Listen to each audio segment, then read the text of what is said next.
Hello everyone, welcome in. Hello Elrad, hello Chad, happy birthday! Is today your birthday or was it yesterday? Because I was like, it's today and I'll have birthday lemon ready to go. And then I was like, wait, I think I fucked up. But, okay, so I wasn't overly late.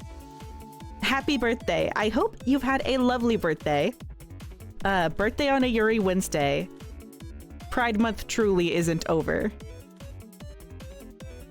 I love birthday lemon so much. Actually, I had, this is not related to anything, but there's an image of a teddy bear, and it has like a bib on that says happy birthday, except they spelled it so horribly wrong that it says Hattie Bidadinde. And I tried to Google it and I got so mad because I typed in happy Bidadinde into Google and the Google AI was like, thank you, but it's not my birthday as an AI. And I was like, I'm going to strangle every CEO ever. How could they? Do you think this is about you? Terrible, awful, disgusting, and I hate it. Also, I spelled it so horribly incorrectly. How did you know what I was talking about? Suspicious and weird. Anyways, I was gonna get right into Yuri, but man, what is going on? What is going on? Literally, work has been so slow. There's been nothing to do, and there won't be anything to do until like September. It's bad. But not that my job isn't important. It's just a job that's kind of a seasonal thing. So it's kind of weird. But anyways, so I've been spending, I don't know, let me see if I can spell it. It's like Hattie Bibidinde.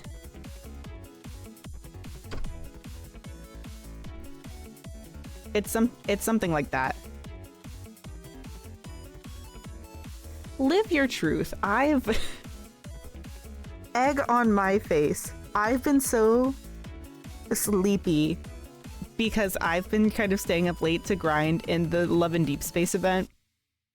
And I was like, there's 3 more days to play the event. And then everything fell apart. And I'm like, now wait a second. What is going on? What is going on? What is happening? I was thinking of doing another Love and Deep Space stream. I don't know. I was thinking of doing a Shining Nikki stream. I don't know. I'm seeing so many rumors. I'm seeing people say it's a PR stunt, which no way. Worst PR stunt I would have ever seen. I'm seeing people say the government is stepping in to ban all Otome games. I'm seeing people say like that's not, they're moving countries, and I'm like, what is going on? I'm seeing people mad because of like actual legitimate reasons, and then I'm seeing people mad because Valko might be bisexual in Love and Deep Space. You can't even use they them pronouns. No, they're not bisexual in canon. What? It's the craziest thing. It's the craziest thing. Yeah, I'm like as much as people would like to see the boys kiss, it's simple. They're not going to. So why are people mad? I don't know. Not that that's a valid reason to be mad in the first place, but you're not even right.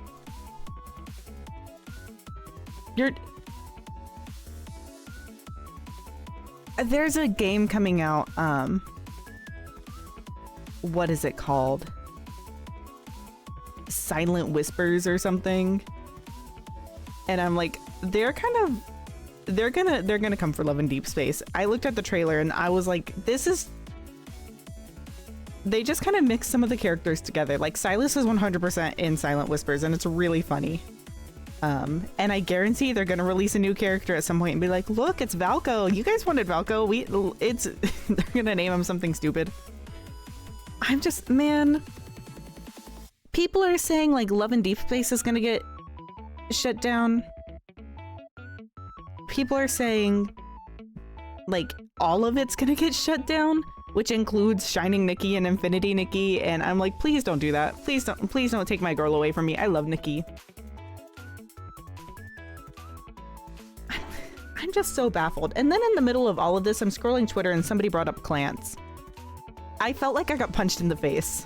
I was like, Clans in the big 2026. Crazy.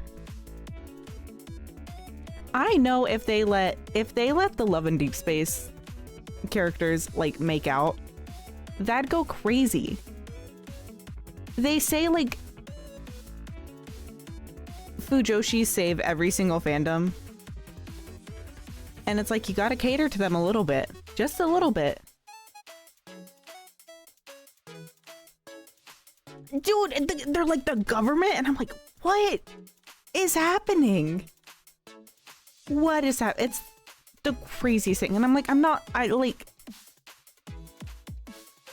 guess I wouldn't be surprised, but I'm like, huh? They were doing fine like 5 days ago. What happened? Genuinely, what happened?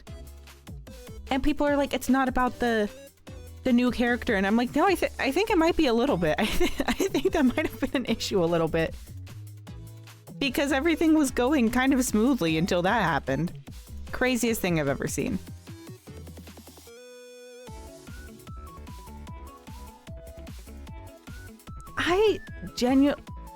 The rumor I'm seeing as to why it might be getting shut down is the rumor that's like they're getting rid of all otome games because they're worried about the declining birth rate, and women are too focused on otome men to marry a real actual man and have a baby.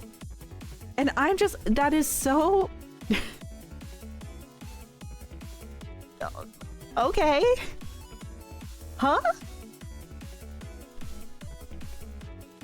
Maybe if you're worried that women aren't marrying men and having kids with men, maybe, hear me out on this one. Maybe the problem is the men. Maybe instead of shutting down otome games, we should make men play them and take notes.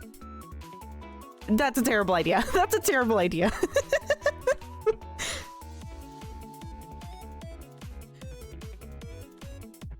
I'm like...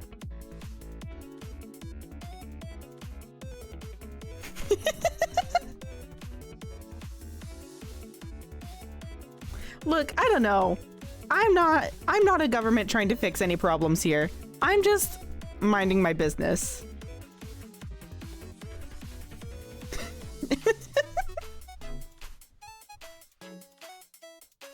Maybe it can be like a what not to do kind of example.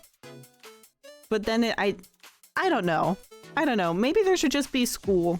There should just be school, and the school is like, hey. And it's respecting women's school. And you go to school and you learn how to respect women. Yeah, I'm like... I'm trying to think if any of them would maybe be a decent example, and I'm like, nope, actually all of them aren't. Not a single one of them. Not a single one of them is a good role model. Caleb not only is a bad role model, he's also annoying. I think he's the most annoying character ever, and I can't stand him. I'm trying to think if there's any singular character from a visual novel that I'm like is not a terrible person.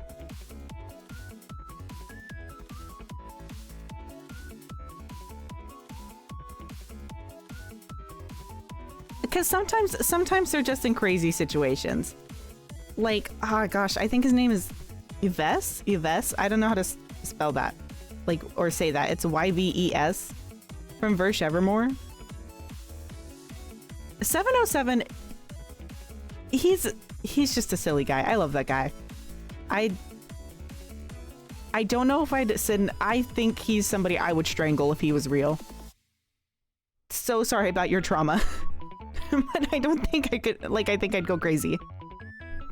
But I love him so dearly. But Yves from Verse Evermore is like the poster boy, and he's very like selfless and like, what's the word? Like, he's constantly doing stuff for other people, and then when they get to the point where they reveal his terrible character flaw, he rolls up and he's like, the reason I'm nice to people is because I want them to like me. And it's like, that's your character flaw? Are we serious right now? So maybe that's a good option. I'm trying to think of any other character.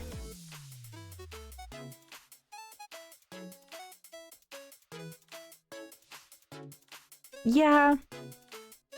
I love pixel yanderes so much. They're so fun. They're so funky. Sometimes people I know will mention stuff that their real actual boyfriend does, and it's nowhere near the same level of any of the yanderes in any of the games I play. But I'm like, And I sometimes think the only option is to run him over. What can you do? I'm trying to think. I'm still trying to think of any singular, like if I had to pick one singular character. The issue is every single game I play is insane. I don't play sweet visual novels. I play evil ones.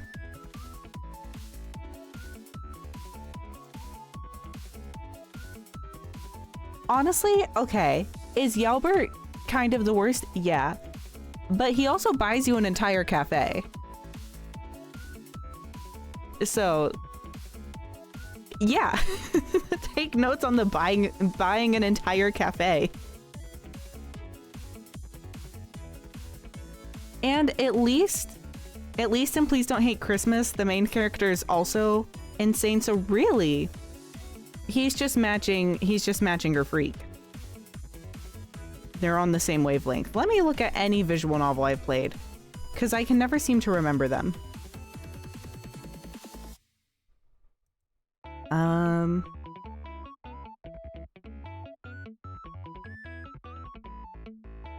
There's got to be at least one normal one in Salvasaries. I'm not optimistic, but there's got to be at least one. No one in Monster Prom counts.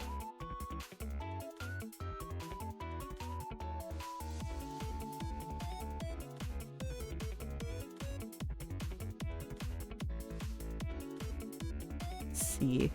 I don't have that many visual novels on Steam, actually. I don't know where I play visual novels.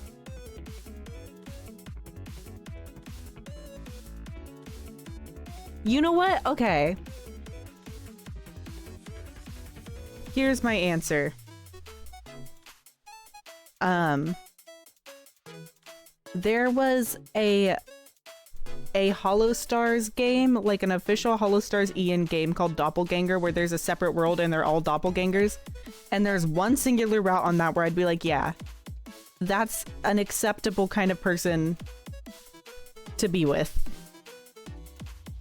But all the rest of the routes are like, no, absolutely not.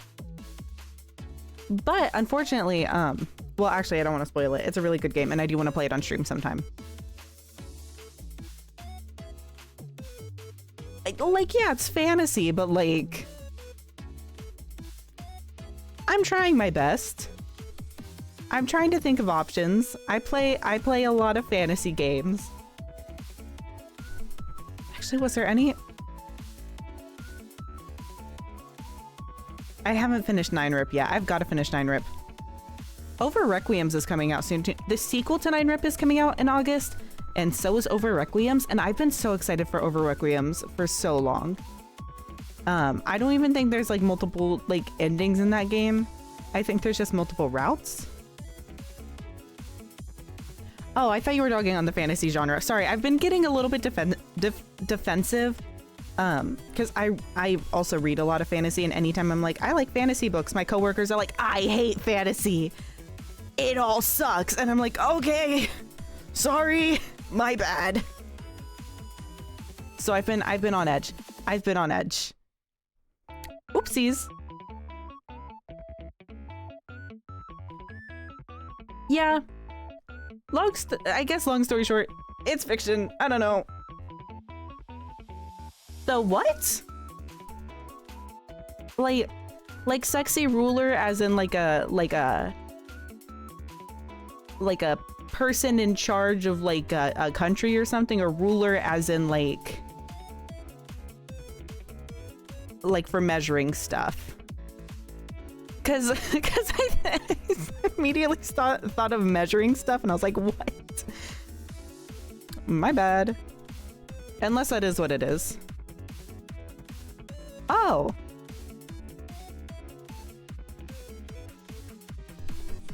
Interesting. I have not heard of that. There are a lot of like really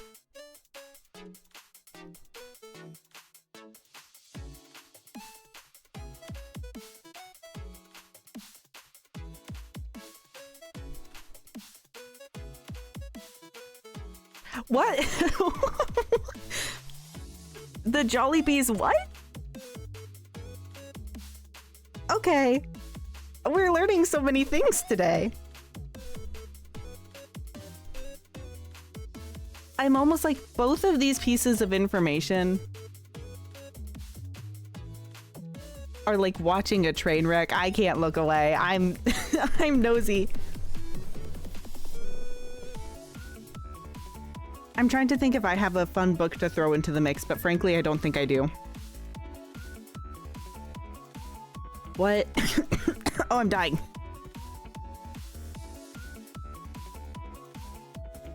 I'm concerned that it's a long story. You're saying it needs context, but you didn't give any context. You just said the Jollibee sponsored fuck chair. What does Jollibees have to do with Final Fantasy XIV? I'm so... This is supposed to be about Yuri. We're here for Yuri, and what is going on? Well, actually, did I turn the game volume off? I did. Oh, she's going crazy. Okay, hold on. Let me...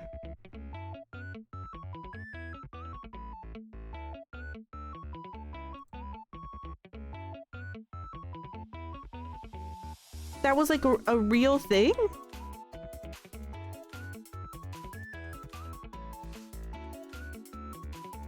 Yeah, Yuri, please save us. Please save us. Mrs. Yuri herself, please, please send help. Okay, I was like, there's a real actual Jollibee's chair? I almost wanted to put this off until next week, but nothing... Mrs. Yuri. Oh. There's Mrs. Yuri, and then there's her wife, Mrs. Yuri. Is the music too loud, by the way? I tried to check it, but for some reason I could not figure out Madam Yuri, Miss Yuri. Oh, these are so good. I'm so glad Pride Month is going on all year.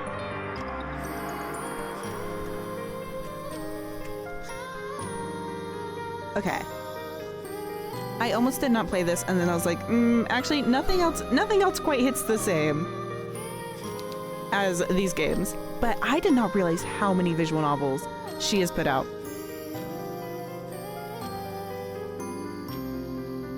Maybe, I wouldn't know for sure. I'd imagine probably, but I don't know. I also have my little dictionary with me. So if there's more words that I don't know, I was gonna say I'm prepared. I don't think I have a pencil. So if there's more words I don't know, sucks to suck, I guess. Oh wait, no, there is a pencil. Oh, we're so sad. Is there lead?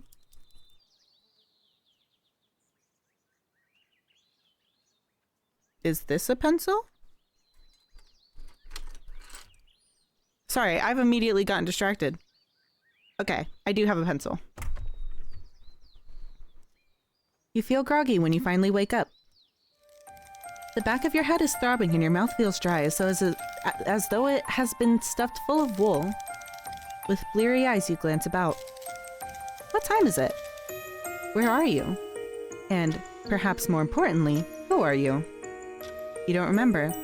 Any attempts to probe the nooks and crannies of your memory are depressingly unsuccessful. Dwelling upon your identity, too, deeply hurts. It's a dull sort of pain, rather than a sharp one, but it makes you wince nonetheless. Perhaps it's better not to attempt to remember too much, then. Thinking was never really your strong suit. You have always been a creature that existed upon pure instinct. A fool who thought she was more intelligent than she was, who... Ahem. It would seem that I'm getting carried away. My apologies. This is not that sort of story, and in any case, I hardly have the energy to be too... A word! Acerbic? Acerbic? Man. I'll figure out what that means later.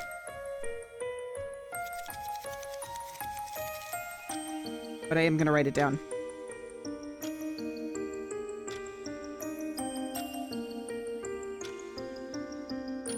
Oh, my pencil doesn't work very well. It's such a shame. I'm afraid this has already been done before, and I wouldn't want to be repetitive, or worse still, trite and tedious. Oh. Okay, I'll put down that it's an adjective, so I remember that.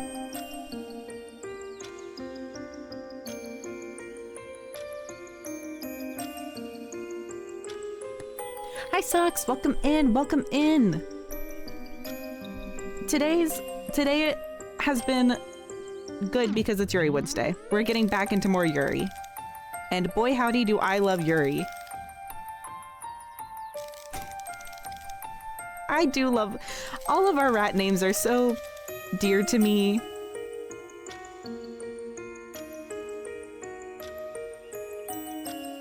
I did nothing of the sort. Orange cats are just like that. My orange cat, I have my orange cat in here. Where did she go? Hold on. Maggie! I have no clue where she went. Well, I think she's... Dude, it's just, your cat gets assigned, if your cat has orange aura, your cat's orange. I can't do anything about that. Orange Cat Factory or something, I don't know. Yeah, assigned orange at birth. Your cat comes out of the womb, it's orange. Not just in fur, but in aura, in spirit. I feel bad because my orange cat has not been able to get as silly. She hasn't been able to reach her full silly potential because Geo is like on the prowl all the time. And the water gun I got has worn off in its effectiveness. So I can't break up the fights as easily. I have to get a broom. But they haven't done any serious damage. Well, at least it's under warranty. Oh! Oh! Well...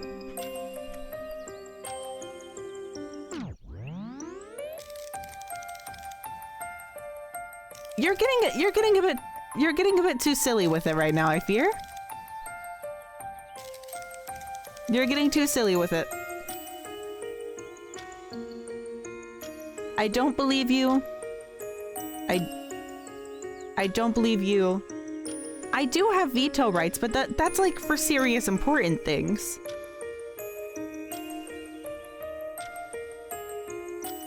we have... I have vetoed things before, but I don't want to, like... We have a lot going on. I think it'll be okay. We can just come up with we've gotten some good rat names.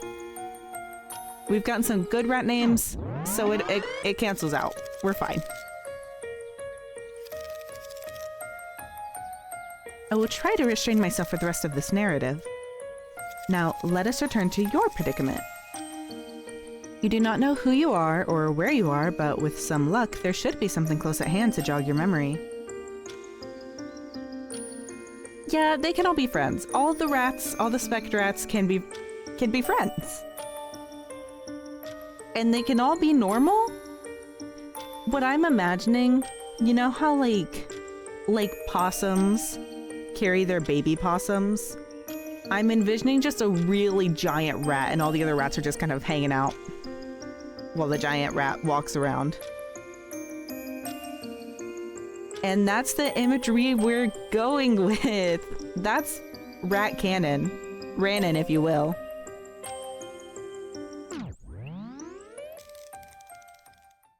It's bright and you have to blink away spots of white which bloom behind your eyelids. Hissing like a scalded cat, you rub your eyes with the heel of your palm.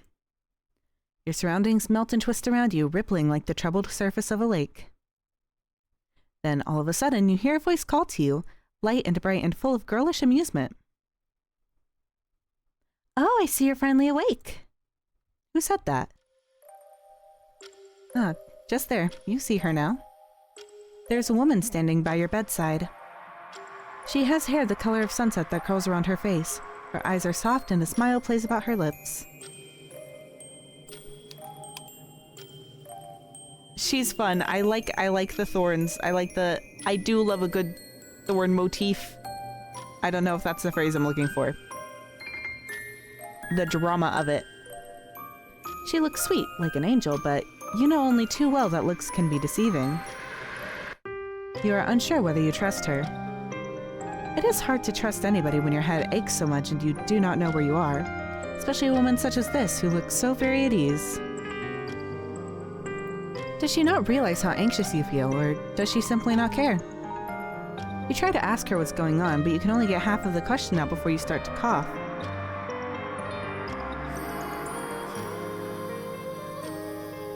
Oh, you poor thing. The woman tuts, then hands you a mug of something warm. It's for the drama. You have to commit to the bit. And also, I can't imagine... the thorns probably can't be that bad. You've been through a lot, but don't worry. I'll look after you. Now here, drink this. You look down at the cup and its dun brown contents askance. Is this really safe for human consumption? Yes, it's fine, silly. I've not poisoned it, if that's what you're worried about. In fact, it's the opposite. The opposite? Indeed, I intended it to soothe any unwanted aches and pains, and I'm sure your head is aching. It must be after everything that's happened. Did you hit us with a brick or something? Why does your head hurt so bad? What happened? Now, I'll only answer one question at a time. It'll get confusing otherwise, and you must be plenty confused already. Now come on, drink. You are a little hesitant to fulfill this woman's request.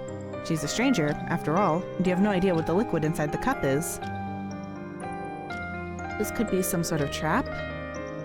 But the woman is smiling, and she doesn't necessarily look wicked. Perhaps you can trust her? I'd imagine it's very similar to last time, especially like it's very obviously a connected game. So I'm wondering if this is like a new protagonist and the same narrator. I don't know. You bring the cup to your lips, not knowing what else to do. The weight of her expectant stare is uncomfortably heavy, and begin to sip. The drink is warm, surprisingly so, and makes your lips tingle. As for the taste, well, it's not unpleasant. In fact, it's quite nice. Is that honey? You only intended to take a small sip of the curious drink, but before you know it, you have downed the whole mug. It tastes too good, and your head does feel a lot lighter now. You thank the woman hesitantly. You know not what else to say, and she beams. It's all right. I thought you could use a little pick-me-up after everything. You've not had an easy time of it. I'm like, if she knows what's happened and we don't, if you're in a situation and you don't know what happened and the other person does, and you're in their care, it's a little suspicious. Haven't you? No, you don't remember? The woman asks. Not a single thing. Well, maybe that's for the best. What happened to you was probably quite traumatic, though I did try to be gentle. I didn't want to cause you any undue hurt, but here's the thing. It's surprisingly hard to kidnap a princess from a palace without causing a bit of fuss. The woman laughs. Her laughter is light, just like her voice, and it washes over you. Okay, so this is her fault. It ought to be soothing, just like the drink she prepared you, but it isn't. Your shoulders do not get any looser. Instead, your whole body tightens. A princess, did she say? Yes, that's right. You're a princess, and I'm a witch. Everybody in the kingdom said you were singularly beautiful. Not that I put much stock in those rumors, of course. I mean, how many people can say they've actually seen a princess? I thought it was all hearsay. Just stuff and nonsense, really. But then I happened to glimpse you during a royal ball, held to celebrate your 18th year, and I realized the rumors were all true. You really are beautiful. You're so beautiful, in fact, I had to have you for myself. The woman, the witch, leans forward. She's still smiling, but there's something unsettling about it. Her teeth, you realize, with a start, are awfully sharp. Her nails, meanwhile, are terrifyingly long. She cups your face in her hands, her long, long fingers resting against your cheekbones. Her nails scrape against your skin like knives. Her breath smells sweet, but only superficially so.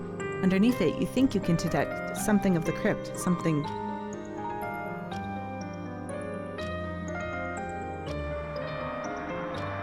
I feel like I know how to pronounce this word, and it's not the way it's spelled. That's what I was thinking. I was like... It's like why is there an O here? Did this happen in the other one too? I'll never learn my lesson. Is it... Well, I don't know what British people do. I forgot they're British, actually. Is it feted or fetid? Man, I'll learn to read one day. One day. I won't learn to read this because I'm stupid, but... I've been laying low for a while, keeping to myself. I've been awfully good these last 100 years. But it does get boring, you know, always being on my best behavior. I'm a witch, so I'm supposed to cause the odd commotion here and there. It's all part of the profession. I think this is the prequel one. I think so. Witches exist to curse people and to cause problems. You are just so creative today. You're so creative today, and you know, sometimes I think maybe we could be less creative.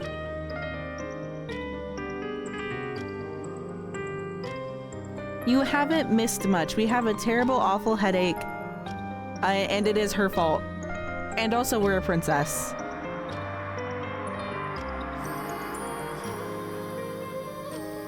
Oh, that's really unfortunate.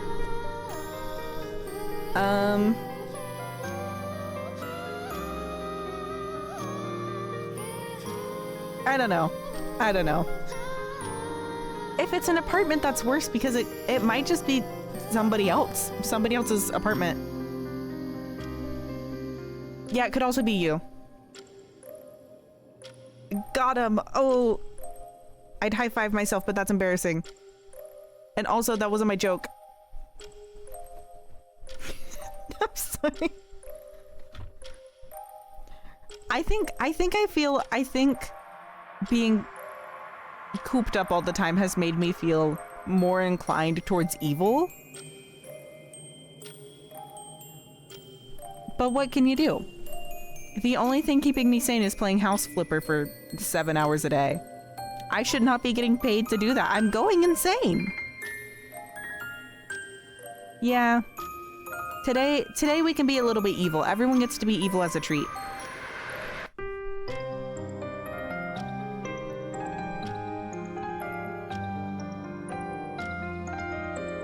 Yeah. It's your birthday, it's Pride Month, it's 4th of July.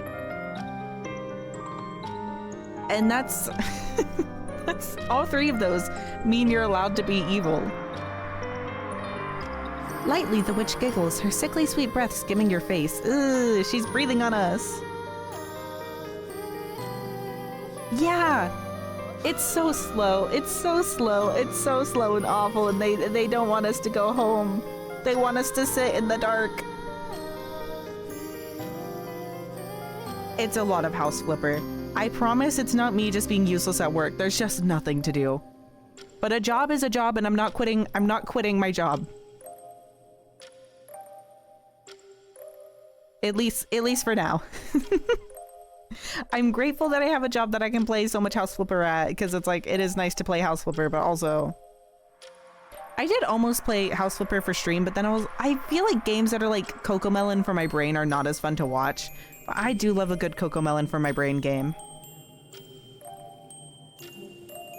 And princesses exist to be kidnapped, especially pretty ones like you. That's the way it is.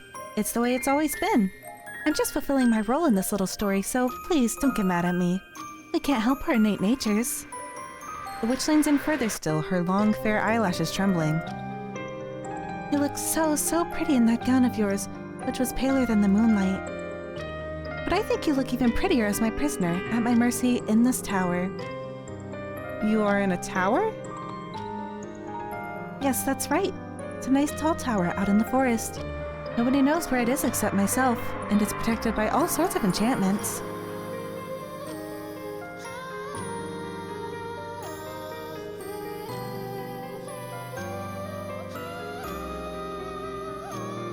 Yeah, I think princesses are just doomed.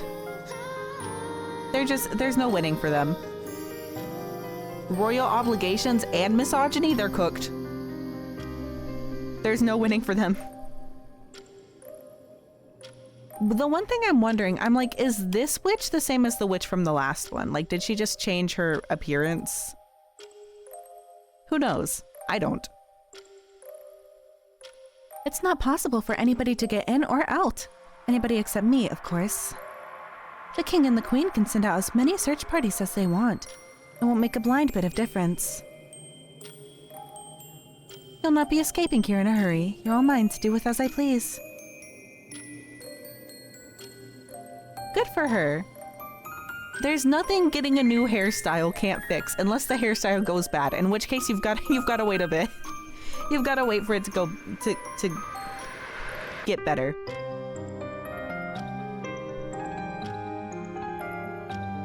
Yeah, princess treatment, fun in name only. In actuality, evil. Sorry, I'm trying to shuffle around. I'm sitting in my chair and I'm uncomfortable. And I'm not going to let you go. The witch's eyes flash like lightning. For a few moments she looks unsettling, unnervingly inhuman. You want to push her away, but you can't. Your body no longer wants to obey you. Was it the beverage she gave you earlier, the one which tasted of honey? You do not know. You have no earthly clue why your body is frozen, why you cannot bend your fingers nor blink your eyelids. But these thoughts, and all other thoughts for that matter, are soon scattered. Yeah, maybe have you considered it's just being in the presence of a beautiful woman? It happens to all of us.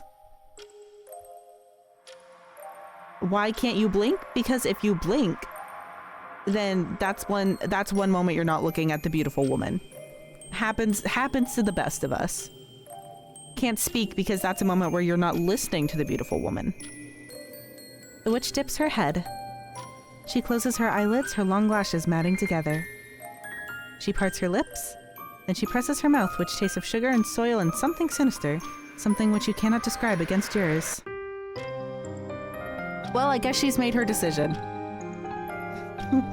No deciding if we need to kiss her or not. She's already taking initiative. It is fun that she tastes like soil. Worm girlfriend.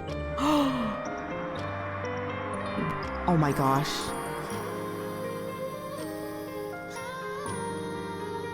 You, of course, are powerless to resist. How could you ever hope to push her away? You are only a princess. A princess with arms! Beat her up! She, meanwhile, is a witch. It is her job to dominate you. Wow! Is that not how stories such as this always go? I'm thinking about this. I'm fairly certain. No? No, I'm fairly certain that's not usually what happens. In fact, I'm fairly certain in situations like this, you throw your hair out the window and some guy climbs up it. Preferable alternative? I don't know. But that's usually how that goes.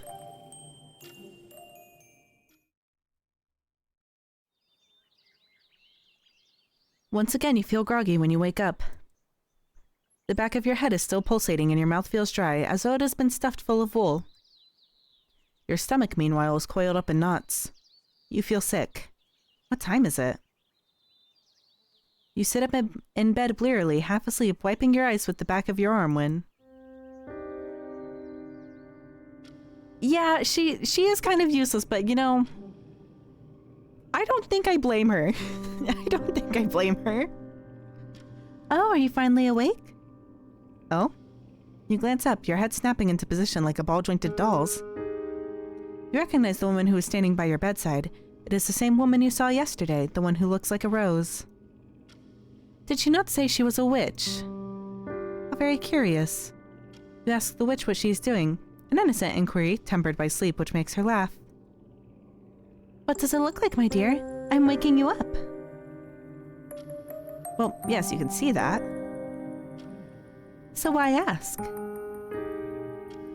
But what time is it? It seems awfully early. Yeah, very, like, genuinely, what do you even do in this situation? You're in a witch's tower? Unless you have, like... Unless you're Barbie, I don't think you're getting yourself out of there. I love the Barbie movies. I love that one. I can't remember which one it is. I think it is Barbie Rapunzel. It doesn't seem like it's the same one, but all of them in the last go around were there was only 2 characters in the last game, really, if you think about it.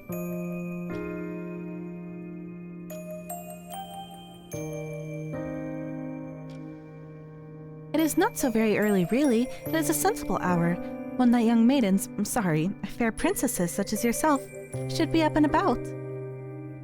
I'm sure your servants awoke you far earlier than this when you still lived in the palace to help you with your... is that just pronounced toilet? Toilet? Getting fancy. Did they not bathe you and to brush your hair and dress you? Did they? You cannot rightly remember, but the witch is waiting for an answer and you don't want to disappoint her. You really are a princess. Surely you must have had servants. You nod. What else are you to do? And the witch smiles. Yeah, I guess just being direct is always an option. Could play the long game, but I feel like the long game wouldn't work. In this situation, I just have a feeling the long game is a bad idea.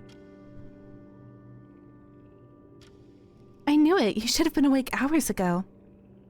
But I am an uncommonly kind witch, and I won't scold you for being slatternly. Okay, we're writing this one down too.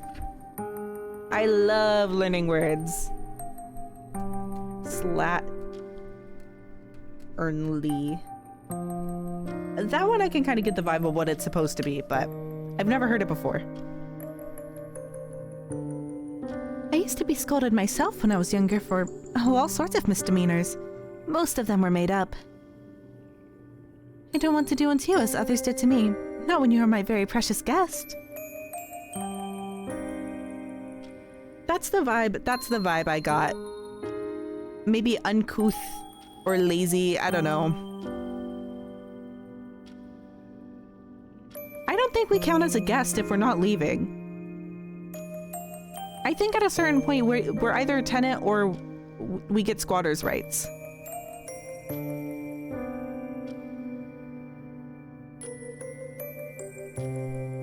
Your face colors a bit at the compliment, though you cannot help but wonder who would be foolish enough to scold a witch. That's crazy. I hate that there are so many words that are like for women. Stop giving us mean words. We need more words to describe how wonderful women are. Well, I wasn't always a witch, you know. Was she not? No, people aren't born as witches, dear one. They become them after being subjected to enough hurt during their lives that they wish to shed their former selves, so that they might attain power of their own.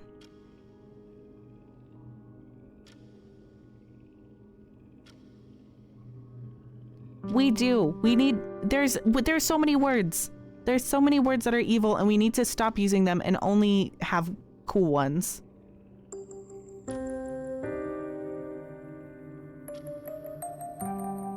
Witches are humans who have been wronged, who wish to inflict some part of their suffering upon others in turn. Is this a prequel or a sequel? This one is a sequel. If this one is this...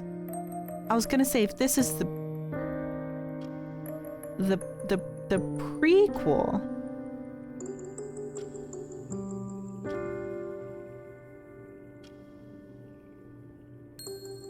If this is the prequel, I feel like we're playing as the witch from the second game. If this is a sequel, then I don't know.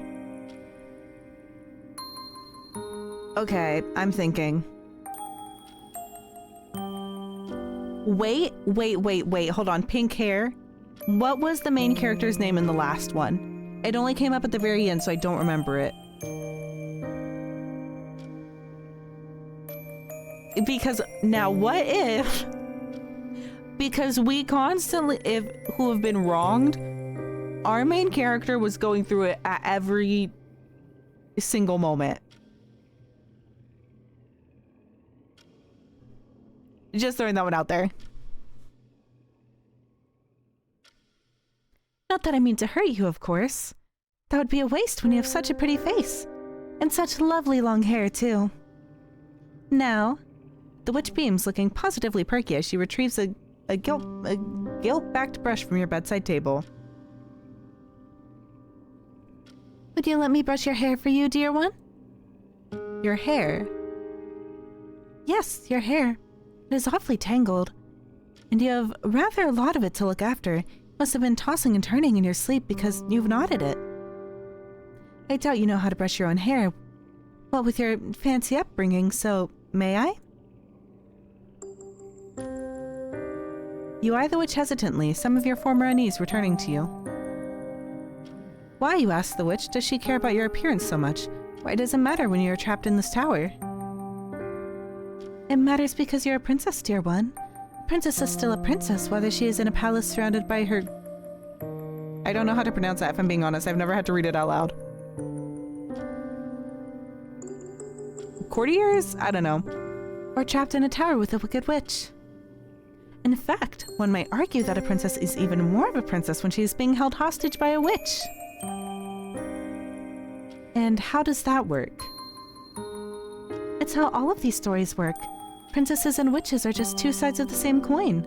The good and the bad, the maiden and the hag. Not that I think I look particularly hag-like.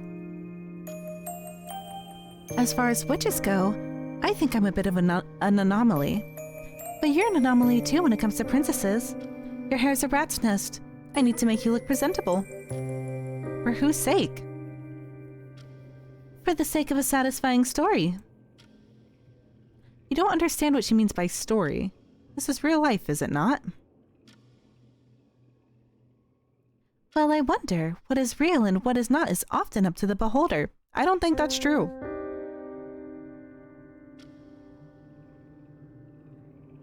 You wouldn't wish to look disheveled should a handsome prince chance by your tower, would you? That would make an awful first impression. is it likely that a prince would stop by here? And also, I feel like if you see a princess in a tower and she's chilling, you're like, yeah, she's chilling. But if her hair's all tangled, then you're like, oh no, bad situation. Not in the slightest, but hope does spring eternal. If daydreaming about being rescued keeps you going, then who am I to rob you of that opportunity? Goodness, that is so generous of her. I know, I'm a veritable saint. Now, come here. Your hair isn't going to brush itself. You can see that the witch is very insistent about this, though why you cannot fathom, so you give in. Wasn't it last go around we brushed the princess's hair last time? It isn't as though you have many other options being locked away in this tower as you are. Excellent, now just leave everything to me. I have experience, you know, when it comes to making princesses look pretty. Because, oh, because, you know, we do? Because we did? Wow. Oh, really? Is she in the habit of kidnapping princesses? I feel like this narrator is a little bit more sarcastic. What do you like to know? The witch giggles as she settles herself down upon your bed, then reaches for your hair. Your body tenses at this initial contact, as if fretful she might strike you, might slice you. But the witch, despite her title, does neither of those things. Instead, she begins to work as obedient as any drudge, running the comb through your locks over and over and over again until they start to crackle. I don't think your hair... I don't... Well...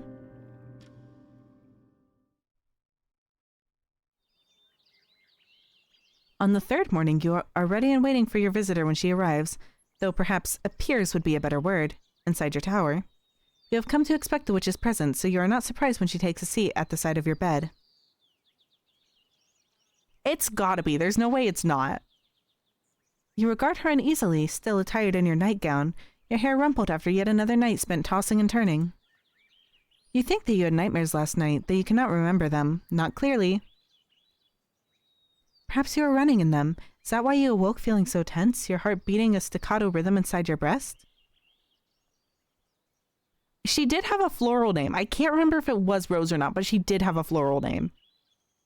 I think it probably was Rose. Yes, that sounds about right. You were running, you can recall, albeit faintly, through a forest. Through a forest?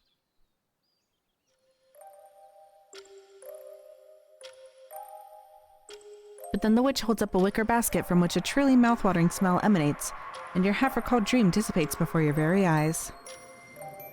The witch giggles and, in a girlish manner, she says, "Hungry?" I wonder, crazy theory, crazy insane theory, that I don't believe to be true. But it's not impossible. If we don't remember anything and we're dreaming of running through a forest, if this is the main character from the last time, then it wouldn't be like, if we're not, because we're not the same character we were last time, I don't think. We're not Rose this time around. I think her name was Rose. So what if we're the witch from last time? What if Rose came back as a witch and was like, I'm gonna get you this time? I don't think that's the case. But it's not impossible so far. You nod instinctively without thinking about it. You cannot remember the last time you ate, and the witch beams. I thought so. Now, here. The witch reaches into her wicker basket and holds a flaky pastry out towards you. Do you want some? You stare at the pastry, your gaze affixed to it as if it were a holy grail, a sacred relic. All of a sudden, you can think of nothing but food. You're ravenous, so much so it almost scares you. It is strange, though. Cannot recall feeling hungry at all, not until the witch presented this pastry to you. It is almost as if your body forgot what it meant to be hungry until now. You could have done without the hunger pangs, but now you have remembered what hunger is. You can feel it gnawing on your insides. You're not dripping at the mouth at least, but you might as well be. You could reach out and take the pastry from the witch's long, bony fingers, then stuff it into your mouth. You could tear your teeth into it, then swallow it in 2 bites. The thought is a tempting one, but it is not very princess-like. Starving though you might be, you must maintain your dignity. I wonder if we actually were a princess? Like she's saying we are? Dang, okay. There goes all my theories. I still think it's the same one though. I still think this is our main character from last go around.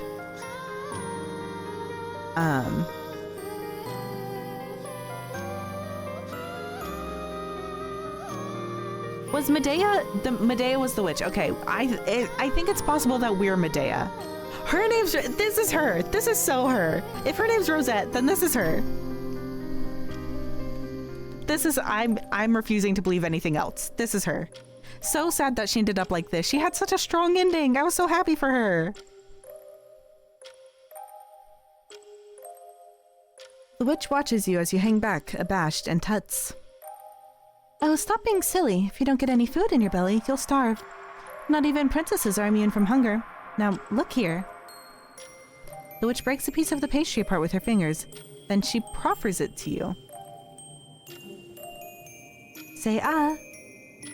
What? Are you really doing this? Doing what? This play act, you mean? Like lovers or else? Does she mean to treat you like a pet? I am not just treating you like a pet. You are my pet. I own you and you belong to me. You are mine to toy with as I choose. Crazy. Okay. But for the present, I would prefer to be nice to you, not nasty. Don't make me regret this decision. The witch's eyes narrow.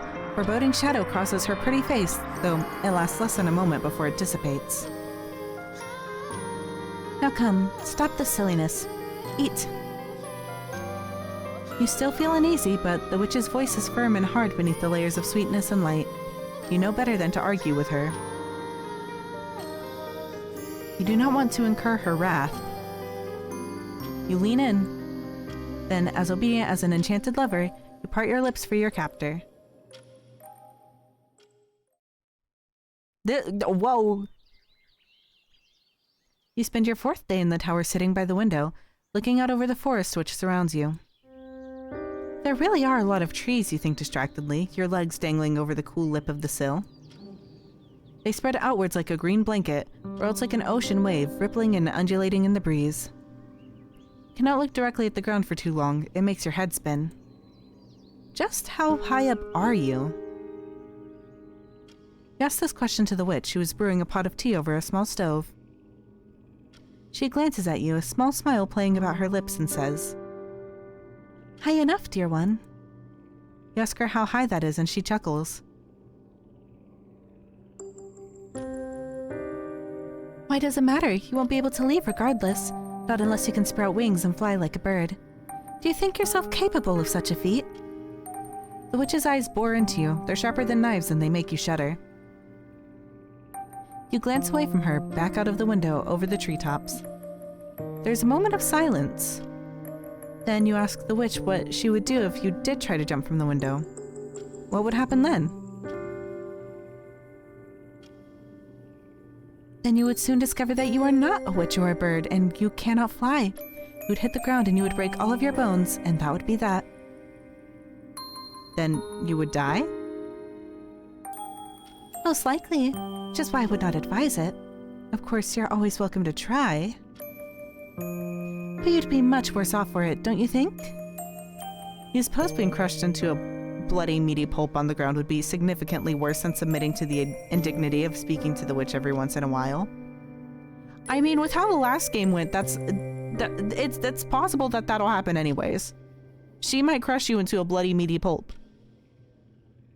At least it might be, like, romantic, though. I knew you'd say that. You're a clever girl. It must be your fancy education. You princesses are all so very smart. You bask in the compliment for a few moments, but something in the witch's words makes you frown. What does she mean princesses? Why the plural? Are you not the first princess she has captured? Oh, well, you know how it is. We witches are very long-lived. We have 9 lives, just like cats. Princesses, meanwhile, only have the one. It would be awfully lonely if I had to pledge myself to one princess, and one alone when I have endured for so many years. You understand that, don't you? Then, are you not the only princess she has kidnapped?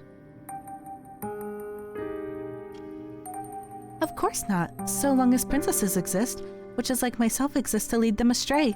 But worry not. Not a metaphor, but it will mean something. In this moment, you are the only princess that I care for, and I will take good care of you. I can promise you that.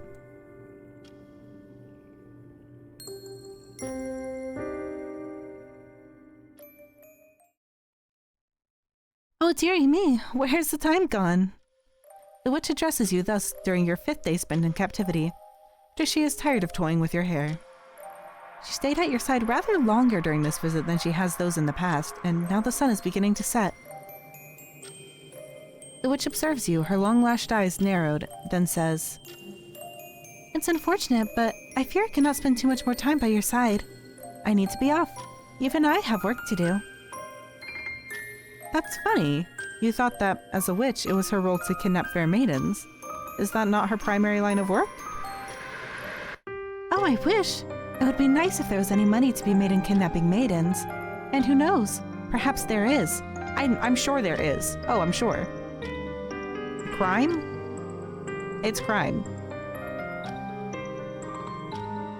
If I put a ransom on you, I'm sure the king and queen would acquiesce to my requests. Can make quite a tidy profit from capturing princesses. But they say you should never mix work and pleasure. While it would be nice to make a profit from my passion, I wouldn't wish to tire of my favorite pastime. That would be a true tragedy. So she regards kidnapping young women as a pastime. She's crazy for that. That's bonkers. Well, what else would it be? It's just a bit of fun. For her, maybe it is, but for you? Oh, I'm sure you'll get used to it soon enough. I've not been too unforgivably wicked to you, have I? You think briefly upon the kisses that the witch has plied you with during the last few days, her mouth pressed firmly against your own. You can recall the taste of her saliva upon your tongue. It was oddly floral, wasn't it? Everything about the witch is oddly floral, though you think she might be compensating for something. When she kissed you, you thought you could taste the earth and the dirt, silty soil and writhing worms. Worm girlfriend. A moment passes. You blink, then, quietly, you say, no, she hasn't been too wicked to you. She has, by all accounts, been treating you quite gently, surprisingly so for a witch. Well, there you go then. You have enough food to eat and clothes to wear and books to read. What more could a girl want for? I was thinking that. But I'm like, I feel like if she tastes like soil because she was buried, I feel like she should also taste like the ocean a little bit. Oh, you don't know. Your freedom, maybe? Freedom is overrated. How much of it did you have when you were a princess? That is a good question. You cannot remember. That's what I thought. The witch smiles smugly, then she leans in. She takes her face between her palms, cupping it, then says, I know it was tacked on later in development, but I'm like, I don't know. I guess the other thing is like, what would she taste like for the princess's route? You can't really say she tastes like meat. I think everyone does. Now look, there are many people out there who seek the aid of witches such as myself. There are many sad, lonely little girls out there with no friends and family, and nobody who will listen to them. Granting their wishes is my job, though I fear I've been ignoring their plaintive cries in favor of spending time with you.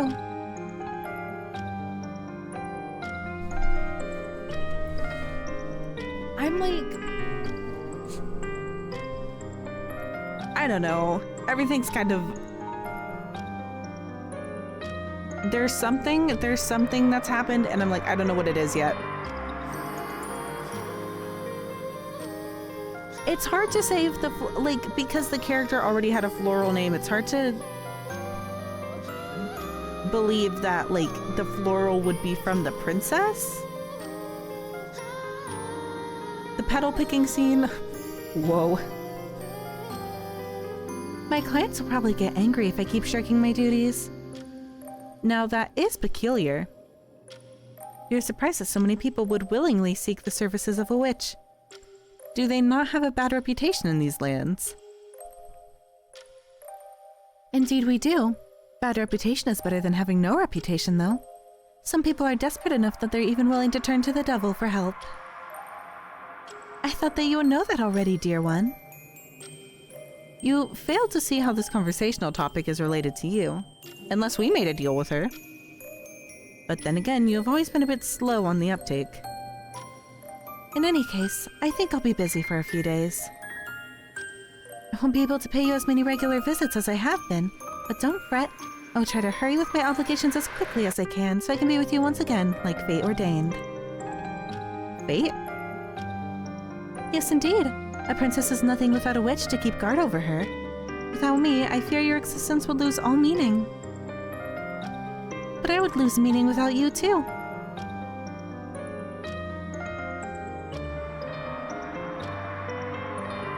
We need one another, just like roses need the earth in which they sprout. So, of course, I will return to you. I cannot help myself.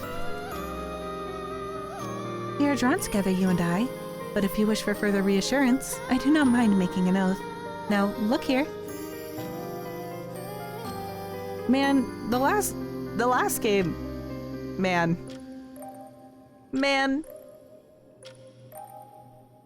The witch relinquishes her grip upon you and takes a step back.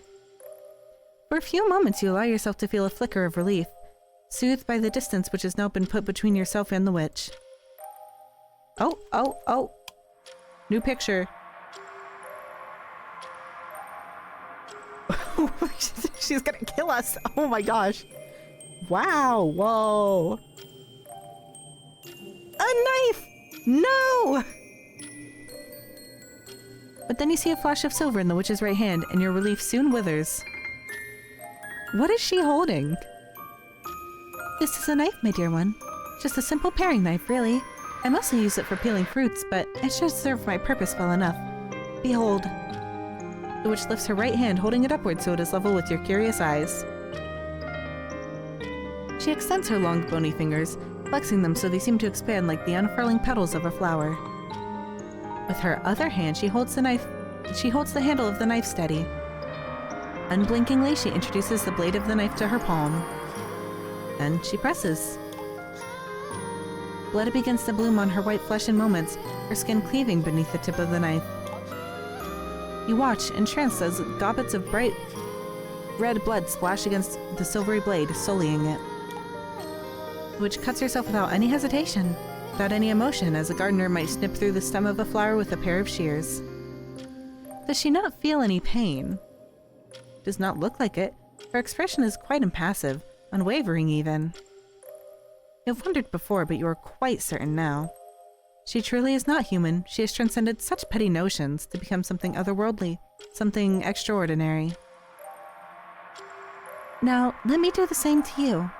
Does she mean to... But of course, a pact has no meaning if only one person is making it, just as promises have no purpose if only one person is willing to keep them. I'm already offering myself unto you, dear one. So you need to offer yourself up to me, too.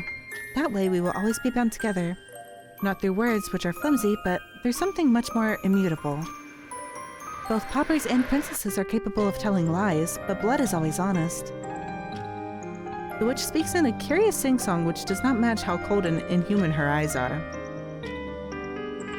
She brings down her knife, smeared copper brown with her own coagulating blood, against your palm. She presses the blade to your skin, which is soft and unyielding, unmarked by any calluses. Yours are hands which have never known hard work. Yours are hands which have never before known any hurt. There, just stay still, alright? That's a good girl, you're doing so well. But that was before you met the witch. She's gonna stab us! Her irises are flowers. I really like them. Very fun. Once more, you find yourself sitting by the tower window looking out over the forest. The witch was right, you think glumly, as you scan the tops of the trees. This tower really is deep in the woods. Though you strain your eyes, there's nothing but green, green, and more green. The trees are nigh on endless. You have pondered the pros and cons of jumping from the window before so that you might run to safety, but you already know that is a fool's errand. Your room in the stone tower is too up high, for one thing, for you to jump. If you were to attempt it, you would shatter both of your legs, or worse. You are unsure whether you can survive the fall, no matter how verdant the grass is at the base of your tower. And even if you did survive, you would not know where to run. You do not know where the nearest city is. For all you know, it could be miles and miles away. Nobody will be coming to save you, and you cannot save yourself. Princesses shouldn't be too proactive. That isn't how stories like these are meant to go. One thing, I feel like in this one, like our main characters got a little bit more like she's more willing to sass the witch, but then also like she's really easily influenced. Like a good little girl, you sit by your window looking out over the forest, which stretches on endlessly, and you think. You daydream and you dither, but in the end, you do absolutely nothing.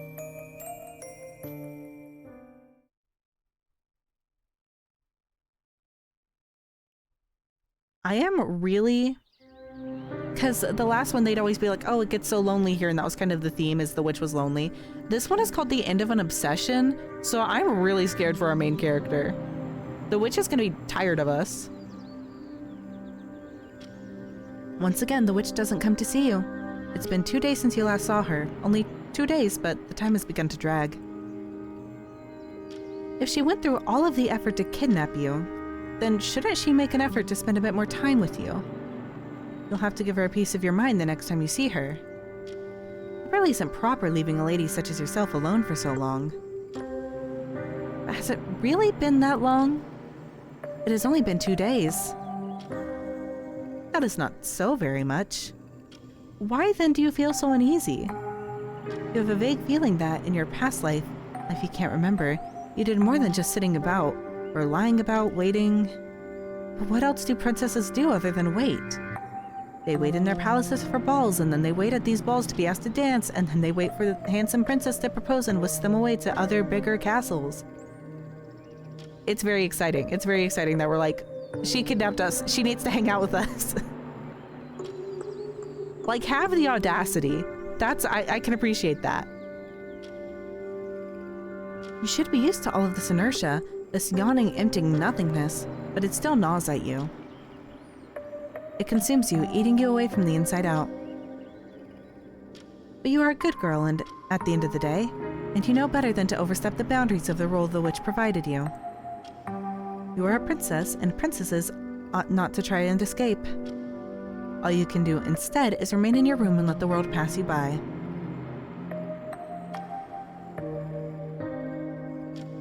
I do like the sky pictures are so pretty in this. Is it 3 days? Oh, she's back. Okay. Dear one, it really is good to see you again. I missed you. That is what the witch says when she appears in your tower one sunny morning after smoothing down the satiny fabric of her petal-shaped gown and adjusting her hair. You jump upon hearing the witch's honeyed words and drop the book you were perusing from your awkward, fumbling fingers. Wide-eyed, you glance towards the window where your unexpected, though perhaps anticipated, guest is standing. You hope it's not show on your face. You do not want to be too woefully obvious, but part of you is relieved to see the witch again. I mean, like, the thought of being stuck in a tower is really scary. You should be relieved. She's like your source of food and water. You'll die if she does not show up. A slow, sad death unless you jump from the window. You can't leave us, we'll die. You still do not care for her, of course. She is your captor, but her company is better than no company. I, like, walk out of the room and my cat's like, hold on, where are you going? What is happening?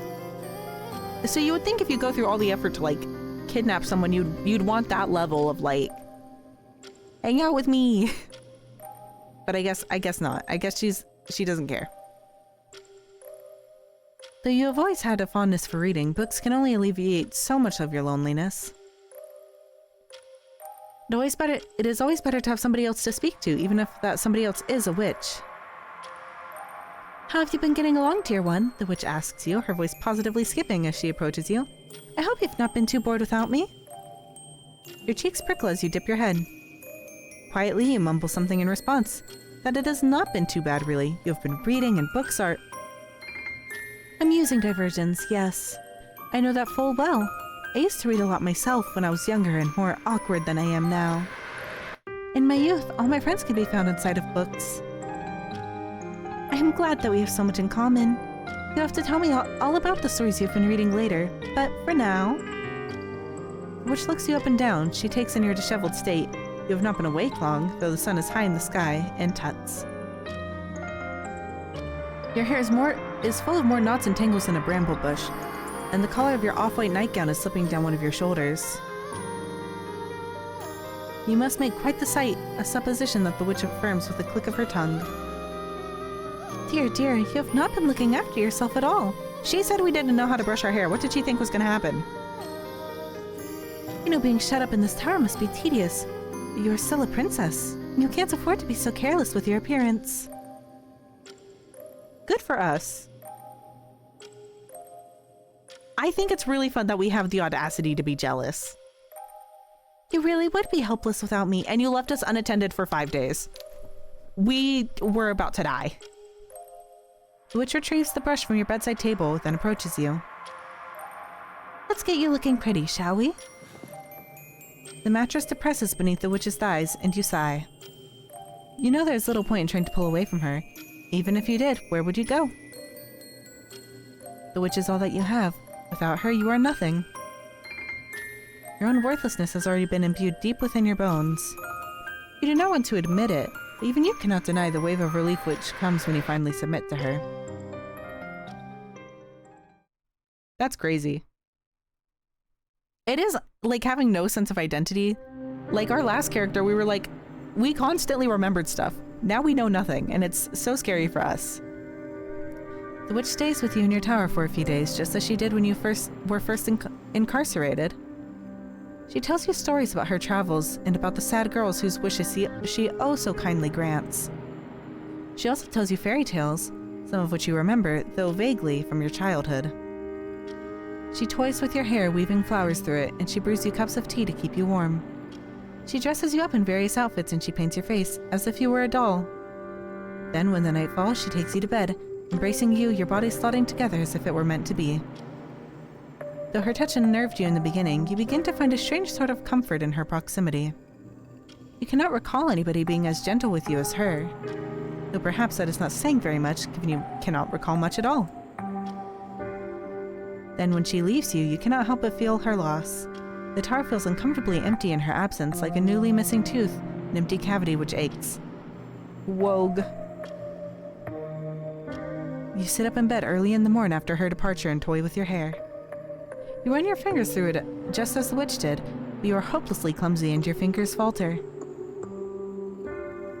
You try to braid your hair, but you cannot manage it without coming untied. Part of you wonders whether this is not some great failing, given you're a princess. Are princesses not supposed to take great pride in their looks, primping and preening? You must be a poor sort of princess. But despite that, the witch still cared enough to try and kidnap you. That must mean that you are worth something. Not to your parents. Did they ever really love you if they haven't bothered to look for you? Then to the witch. The witch is really getting in our brain. Because she said at the beginning they wouldn't find us. We wouldn't know if they were looking for us or not. At least you have her, and that is enough for the present to soothe you, no matter how hollow your heart might feel.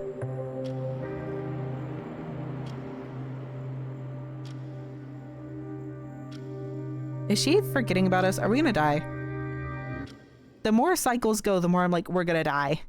We're gonna starve to death.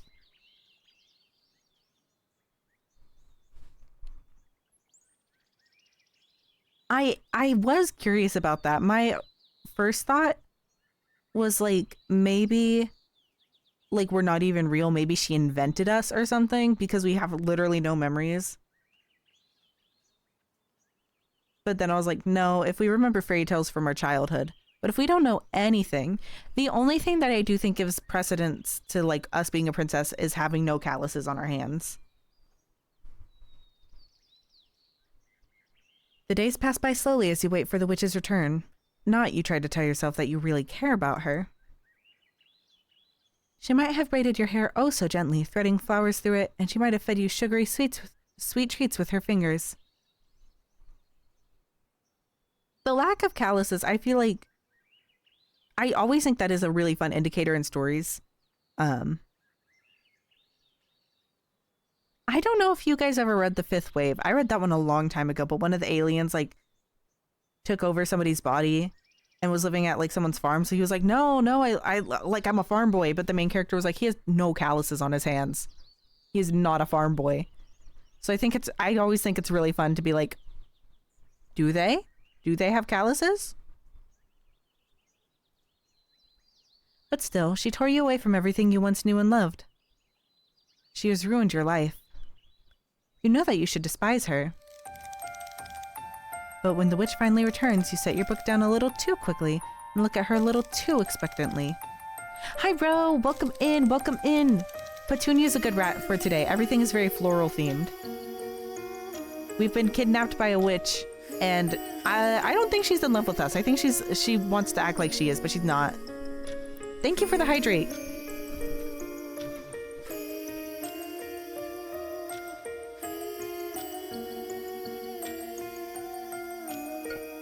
Actually, I have not drank enough water today.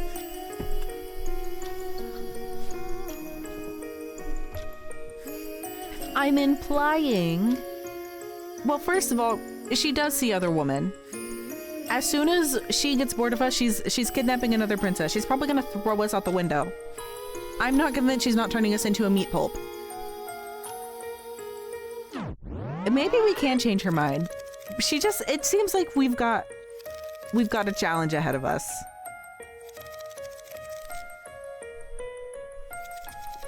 It really is life-changing. I never remember to drink water unless I'm like walking around. And then I'll sip water and I'm like, whoa. I don't feel like dying? Yeah, everyone should hydrate right now.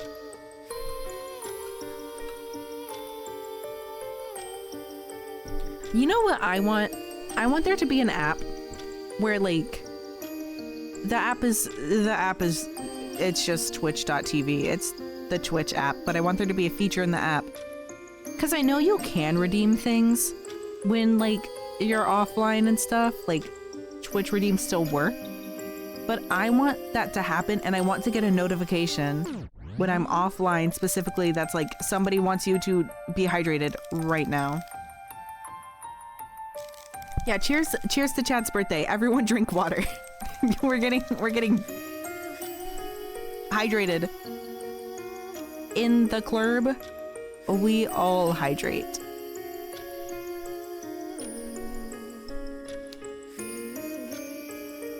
The witch seems to notice this. She notices everything with those eagle eyes of hers, because she giggles and says, My. Somebody's eager. Did you miss me that much, dear one? Your face flushes at this like a red-capped mushroom, and inwardly you wince.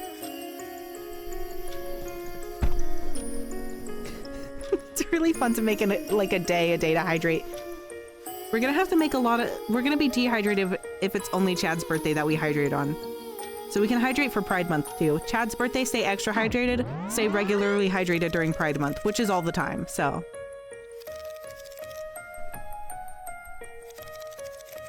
You wish you weren't so transparent. You look at your feet, you cannot look at the witch, your captor, and mumble something that is only faintly intelligible.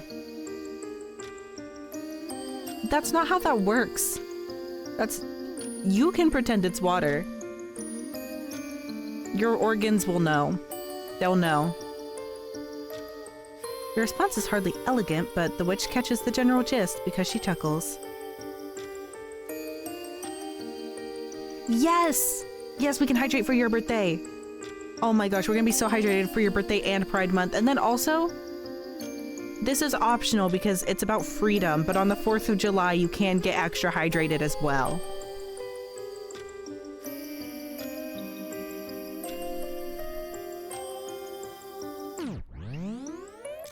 I'm not playing games. I'm not pretending. You can drink water or you can be dehydrated. Join us in the hydrated club. Or, I don't know. Suffer, I guess?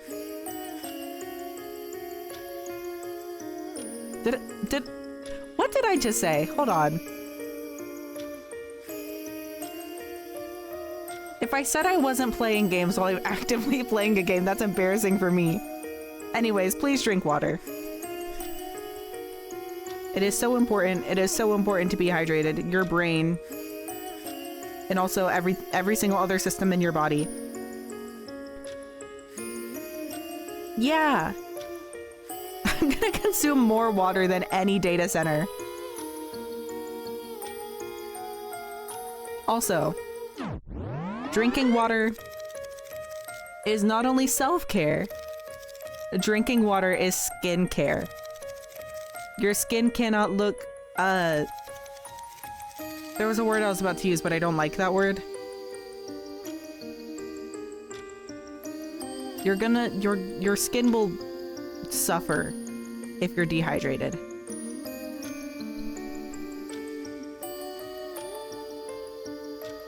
Oh, that reminds me. Hold on, let me add something to... What is that one game where, like, you raise a princess? I want to play that.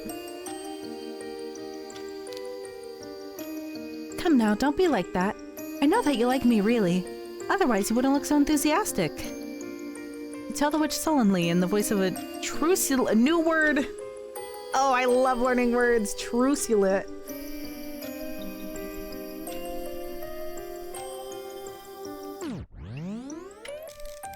That you are not enthusiastic. She is reading too much into things. If you say so, dear. The witch smiles, then reaches into the wicker basket that dangles from the crook of her arm. Yeah, happy birthday. I'm drinking water for you. Oh. I didn't know migraines did that. I think I might have... That's a little scary, I think. I feel like it's on my wish list. Hold on. Let me...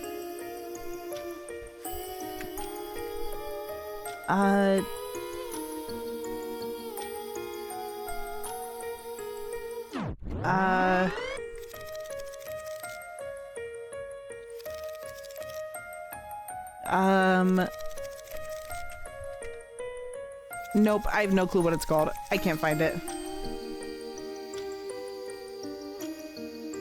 The sparkly migraines are kind of scary. I had one singular time. I think you guys were all there when I got the sparkly migraine. And that was scary. Never had that happen before.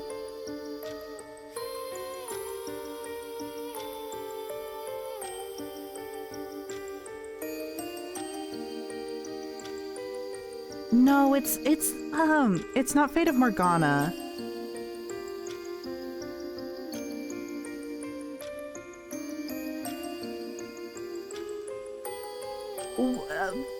Why are they... That's so scary? Can they not do something about that?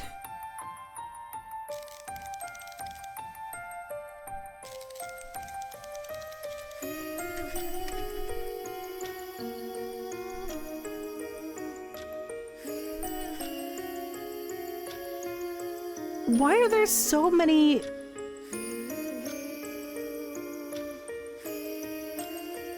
raising princess games? There's a lot of them.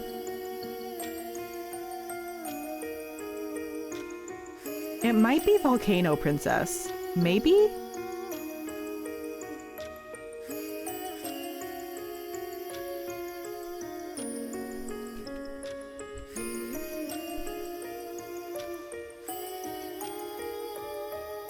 It might be Princess Maker. I don't know.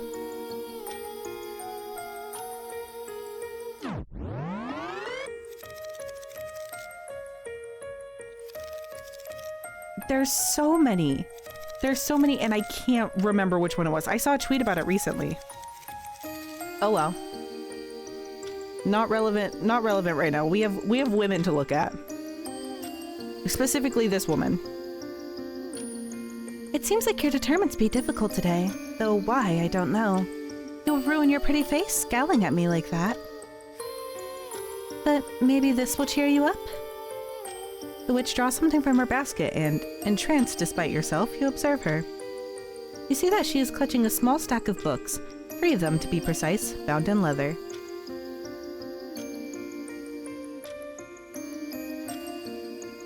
She holds them to you like a peace offering, her smile soft. That is crazy. That is crazy that they're just like, yeah, that's gonna happen. Hate that. Hate that. I hate that.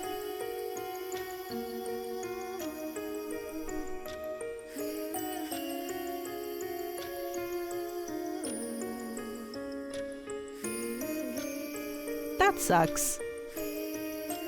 But you know, at least they're not like making the choice for you. Girlhood is so poisonous. And I don't know. I feel like, well, it's medical misogyny. That's the issue. There's too much evil medicine out there. Very terrible and awful.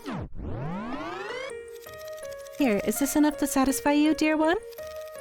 You thank the witch for her thoughtfulness, feeling ashamed by your earlier conduct, and she beams. It is no trouble at all. I would not wish for you to be bored. Now let me look at you. How have you been faring in my absence? I see you've been eating well, that's good, but... The witch examines you critically, as a sculptor might eye a piece of marble, conjuring with their mind's eye the hidden art piece waiting to burst forth from within it. Something about the way the witch looks at you makes you tremble.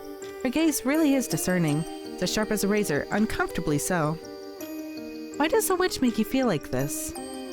You do not know, but... Oh dear, your hair looks awfully naughty. Fear you've not been taking proper care of it. You ask the witch once more why it matters, and she tuts.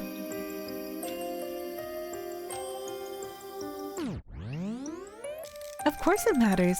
If you stop paying attention to your appearance, my eyes might begin to wander. They already have! I am a fickle woman, after all. Unreal, unreal, unreal, unreal, unreal, disrespectful, and evil, and you're gonna go through all this effort to kidnap us. Just be like, you don't even know how to do your hair because you're a princess. Princesses don't know how to do their hair. And then be like, why can't you do your hair? And then you're gonna leave us unattended for 5 days. Canceling her. Hashtag canceled. She is hardly a woman. She is a witch. Yes, exactly. You're notorious for being inconstant, though I suppose that is what happens when one lives as long as we do. The witch chuckles, then retrieves the gilt-backed brush from your bedside table next to the pile of books. Now, would you let me take care of you? Let's get you looking presentable. You bristle at the witch's words.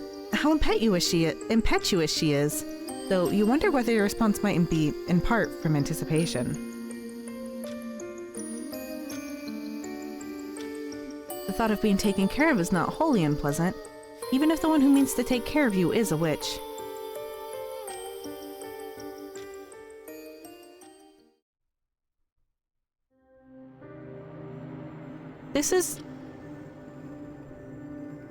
There's a rule for technology that like the rate technology like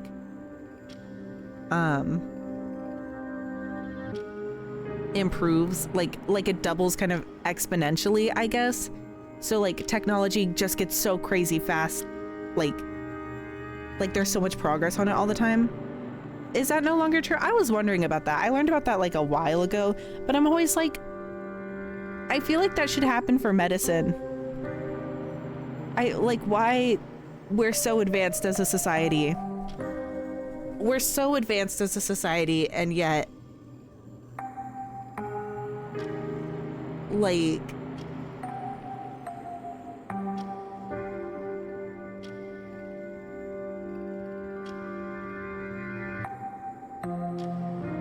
I feel like the human body is just so strange. It's kind of crazy that like you get one human body, anything happens to it and you're cooked. Can't do anything. A little bit scary. It is good to know that that's like not true anymore though. I actually need technology to like slow down a little bit more. Give me... I'm still mad about the headphone jack. Give me my headphone jack. It has been almost a month since you were kidnapped. Not that you know it. Time has lost all meaning to you, shut away within your tower, but it continues still. That is 30 days, and soon to be 30 nights. More than 700 hours spent trapped within the stone walls of your new home. Yes, you suppose you have begun to regard this place as home. It is where you now live, whether you like it or not. You have not yet found a way to escape. You do not know if such a way exists. The walls of your tower are thick and impermeable, and your room is too high up for you to jump out of the window. There are no stairs which lead downwards to the entrance at the base of the tower, if indeed there is an entrance at the base of the tower. For all you know, there is no way out. Is that not what the witch told you? She said she was the only one able to enter and exit at will. You, meanwhile, are quite in her thrall, incapable of escaping. You have been in there for such a long time that you are beginning to wonder whether you even want to escape. It's been a month. We are quitters.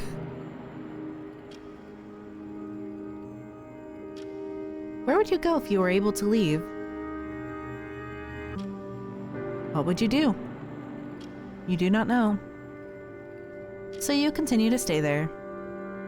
It feels like something that, like, it makes sense to me, like Moore's Law does, but it's something that it's like, I feel like that's not like a concrete thing.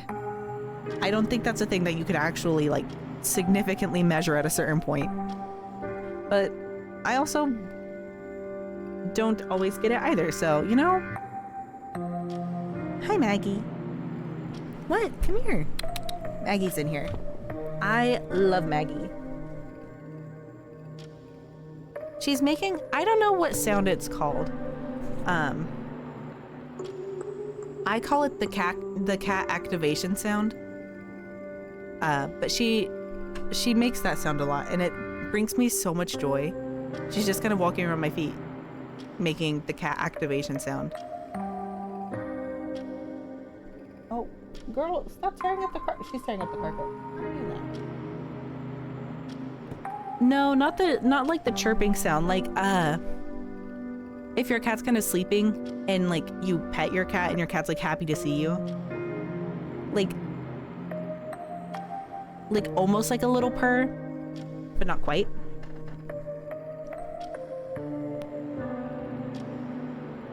There's nothing else for you to do. Yeah, that one. The cat activation sound. It's one of my favorite things. Love those things.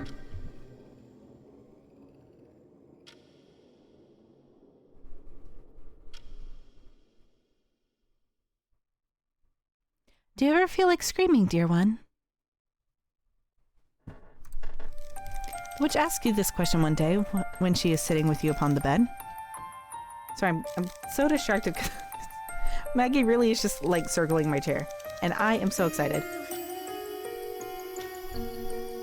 Once more, she is toying with your hair, her fingers snicking through it like the teeth of a comb. Fingers are long and cold, as are her nails. They scrape against your neck, oddly inhuman, and you tremble though you try to suppress it. You do not want her to know that she unnerves you, or worse still, that she endears you. You ask the witch, who sounds uncommonly weary, whether something is bothering her, and she sighs in response. Is it that apparent? It is rather apparent, yes. It's not like the witch to speak of being tired. Hello? Hi, Maggie. Sweet girl. Oh, okay. Thank you, Queen. She's standing, like, right on top of my mouse. Thank you. I know you guys can't see her, so it's really not interesting content for me to be sitting here petting my cat, but it's important to me. It's important to me that I hang out with Maggie. She's walking away, though. I think. No, she's not. Sorry, getting my cat back has been, like, the best thing to ever happen to me. I wish you guys could hear her yelling. But she doesn't yell because she doesn't want Geo to come find her. Oh, don't click on my keyboard.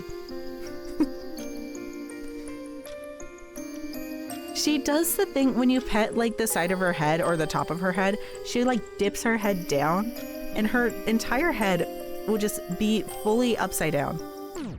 She is being silenced. I just want them to get along sooner rather than later, but I guess these things take time. So what can you do? Oh, thank you. I can't reach for my mouse. I can't play the game. I can't play the game, Maggie. I really know this is not exciting, but I can't say no to Maggie. That's my baby. That's my girl. Oh, she's pushing the mic away. I'm being silenced now. You can't do that, Maggie. It's Pride Month. Oh. Okay, goodbye. Goodbye. Oh, I love when like you finally endear to like an outside cat. We have our cat that's in our yard. She's always been really sweet. She's like the friendliest cat I know. It's crazy because she's the outside cat and like she's the nicest cat ever. But what she does, she gets so excited to like see anybody. She'll like follow you around the yard. And she's one of the cats, you know how some cats like, they can't really meow. When they try to meow, they just end up kind of like not doing it. Hi Orla, welcome in. It is Yuri Wednesday. Look, we got kidnapped by a beautiful witch. I think she might kill us, honestly. But that's okay, because she's so pretty. Isn't it? Except I want to say it's the dream, but she will leave us for like a week at a time, and then she's like, if you don't brush your hair well enough, I'm gonna start looking at other women. She's kind of the worst, but I can't say no to a beautiful woman, so. It's always, I do love, like, we had another cat who was late, who would come into our yard, and we had like, it shot Orbeez, so it wouldn't actually hurt the cat, and we never got close enough. And it always scared the cat off. And the reason we were scaring the cat off was because it was fighting with the cat we always have in our yard, and we were like, no, we can't do that. But eventually the cat just decided it wasn't scared, and we decided we were kind of endeared to it, and then it left. So I'm like, okay, well, but we were very close to getting this cat endeared to us. She is in charge. If she decides to beat us into a pulp, that's her discretion, I guess. You thought this was an emotion which afflicted lesser people, not all-powerful beings such as herself. Oh, you flatter me. I am hardly all-powerful. I endured my fair share of hardship before I was able to become the woman I am today. I have suffered in my time. Oh yes, more than you might realize. But my recent suffering has been of the more manageable garden variety, I suppose. I feel like it could go either way. She could throw us out the window, but you know, where's the drama in that? You incline your head, taking care not to disturb the delicate braids the witch is twining through your hair, in interest. What manner of suffering could be described as garden variety? It is silly, really, but... The witch clears her throat, then says, I told you that I grant wishes, yes? You think she's mentioned it, yes? Well, there's the thing. Putting yourself in a servile position to others only ever results in headaches. Customer service! Oh, she's so right.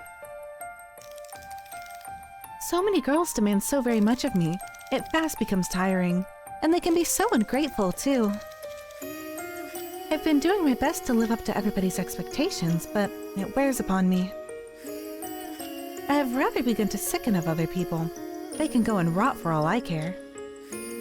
Well, thank you for lurking. Good luck on your art. I hope it turns out so well. I'm sure it will. I don't know. How do you, like, sending good vibes to your art, to you and your art?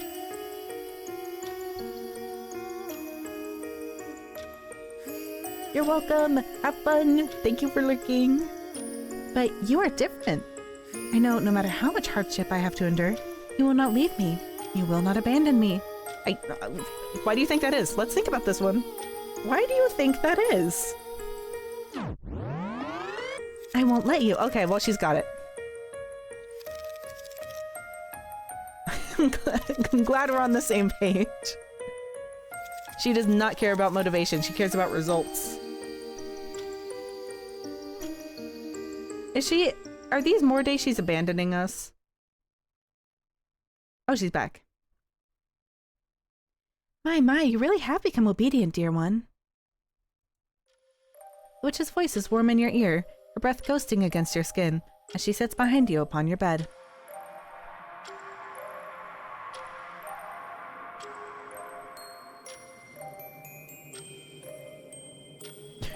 Oh, that's crazy. That is true. That is exactly, like... I feel like because Rosette was the exact kind of, like, really similar personality, I feel like the witches all just kind of have a type.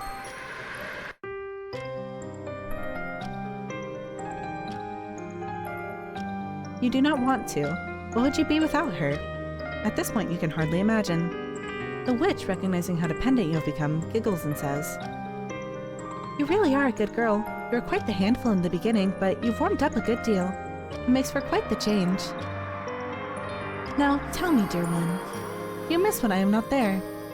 You swallow. Your own saliva tastes musty on your tongue, like an old dress which has not been worn in years, like a subterranean prison cell which sees no sunlight. Though the witch is asking, it is a moot question. She already knows the answer. One thing I do wonder is, I think Rosette was in the last game, like, they kept calling her Dear One. So I'm like, does this mean something? Yes, you miss her. When she's away, you miss her awfully. How nice. I'm glad to hear it. It's wonderful that you can finally be honest with yourself. But I think you're still holding back. Holding back? Indeed. I think your feelings towards me, dear one, are even more intense than that. If you miss me, then it makes me wonder. Do you also love me? For a few moments you simply sit there, stunned. You know not what to say, what to do. Though the witch's touch is gentle, you feel trapped, a prisoner clapped in irons. If you had strength enough, you would throw her hands off you and scramble away, clutching what little remains of your dignity to your chest.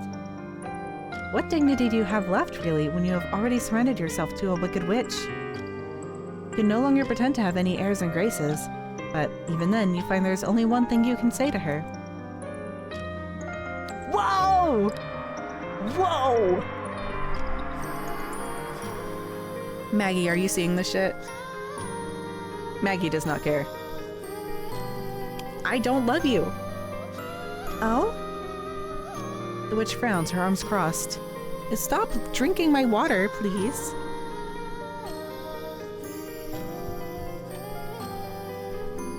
You worried initially that the witch might be hurt by your response, but that does not seem to be the case. Instead, she seems to ponder, now holding one hand beneath her chin. If she's been through this before, assuming we're right, then she knows. Like, she knows this doesn't work. A moment passes, and then... Well, it's no matter.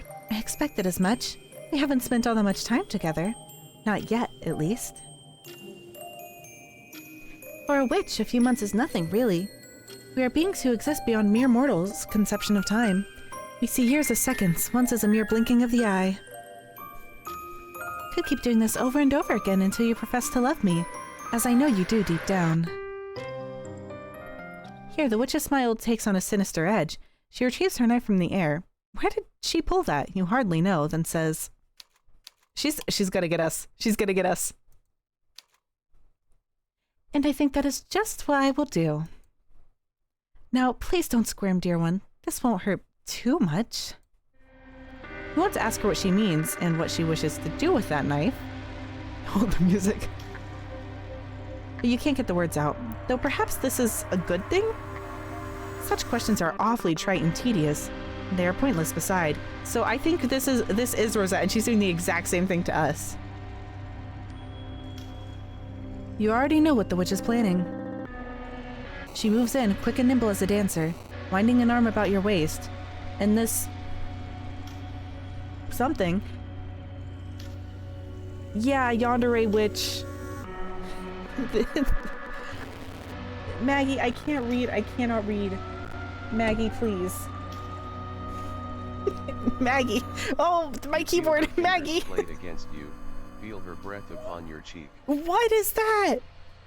Maggie, what did you do? What kind of... how did you turn on the screen reader? Oh my... Voicing disabled. Don't do that. That scared me so bad. Sorry, I can't move Maggie. She's too... her aura is too powerful. Oh, please stop clicking my mouse. Maggie... This is supposed to be serious. Thank you, Maggie.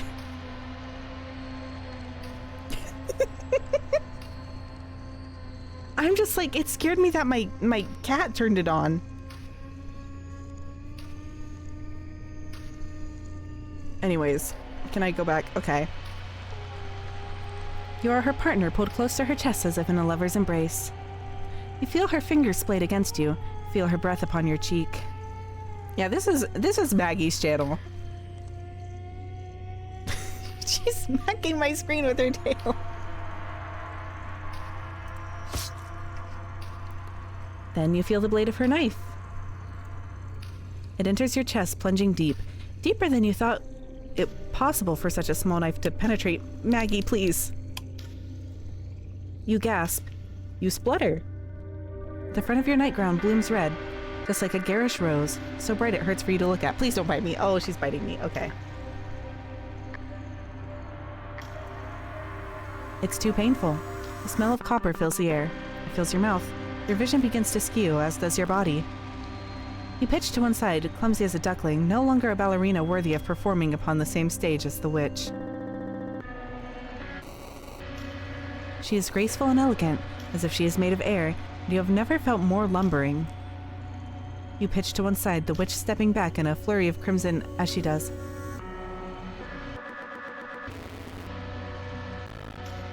What was my cat biting me? Maggie does this thing. She does not bite hard, but she gnaws. And it hurts. But, you know, if the witch wants to bite me... You up? I cannot keep doing that. I'm sure Maggie is not malicious. Maggie is just filled with whimsy. And sometimes her whimsy involves chewing on your skin. I can't fault her for that. Yeah. That's why she's stabbing us. Where's my hug at person? She comes back after being gone for 7 days and we're like, where's our hug? And that's why we get stabbed. It's what we deserve, really. Oh my gosh, there's a bug. Everything's going awry. Oh my, careful, dear. I wouldn't want you to stain my lovely dress. Then your head hits the floor with a smack. For a few moments as you lay there, you know pain, a sharp, intense agony which consumes you like a wildfire. It's a good kind of whimsy to have. Biting people whimsy is valid, and I am happy for everyone. How many times do you think we've done this? Yeah, I'm like, you could have just thrown us out the window and been done with it. Can I help you?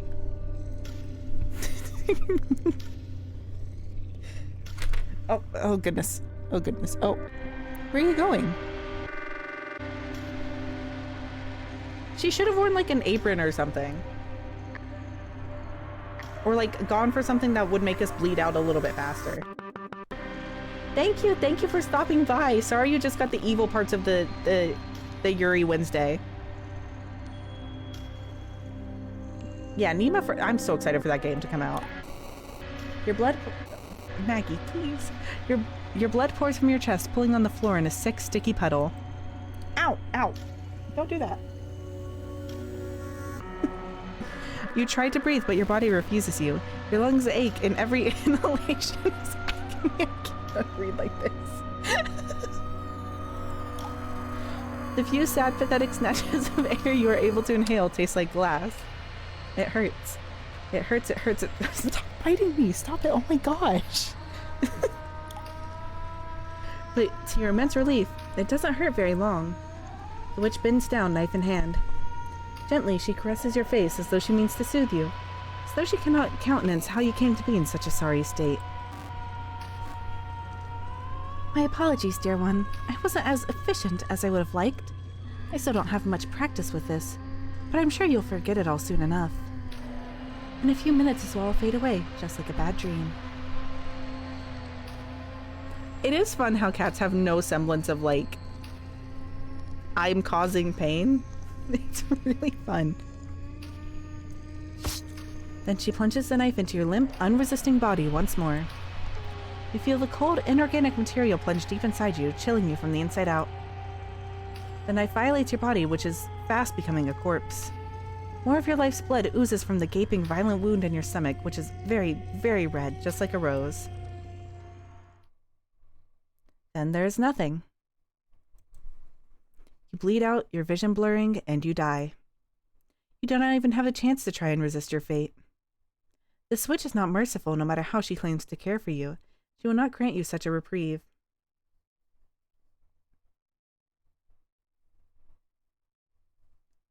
Oh no.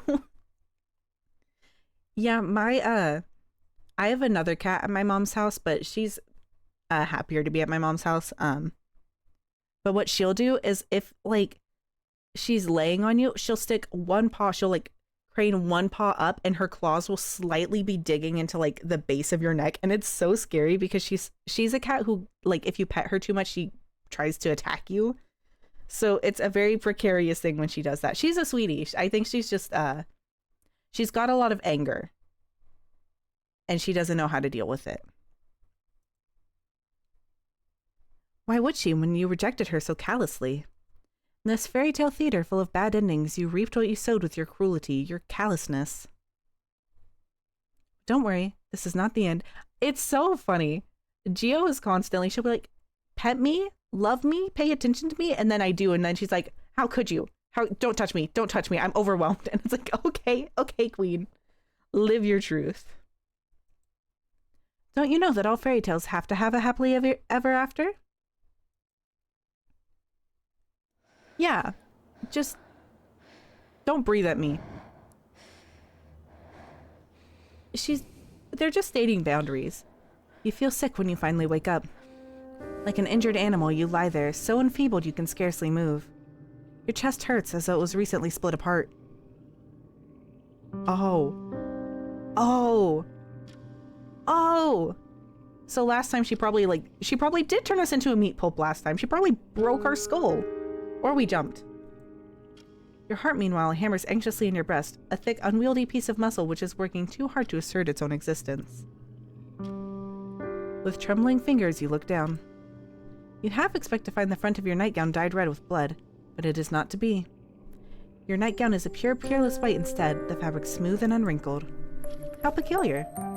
You were so convinced upon waking that you would find a crater in your chest, a hole where your heart used to be, that your reality is a touch disappointing. It feels like a letdown. But you would rather have your heart in place, you suppose, inside your breast than outside it and lying upon the floor. With your immediate welfare assured, you then glance about your surroundings. You think that this room, with its stone walls and the bookcases and the wooden chair by the window, look vaguely familiar. Where have you seen it before? You wonder this, trying to grasp at your faint, fleeting memories when you hear a voice. You whip your head about, the lights in the room flickering, the sun outside sinking, then rising again, and... Oh, I see you're finally awake. You recognize the voice, but where is its owner? Ah, just there. You see her now. There's a woman standing by your bedside. She has hair the color of sunset that curls around her face. Her eyes are soft and a smile plays about her lips. She looks sweet, like an angel, but you know only too well that looks can be deceiving. Have you not spoken to her once before in this very room? You are sure you have, but the harder you try to grasp these details, the more faint and flimsy they become. Perhaps you are making it up.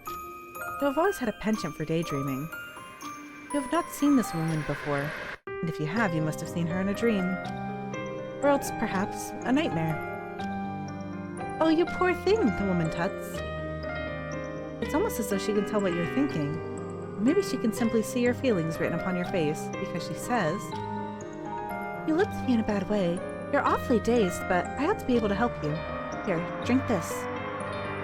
The woman with eyes like roses hands you a mug, one which is earthen and full of some warm liquid of a suspicious honeyed hue.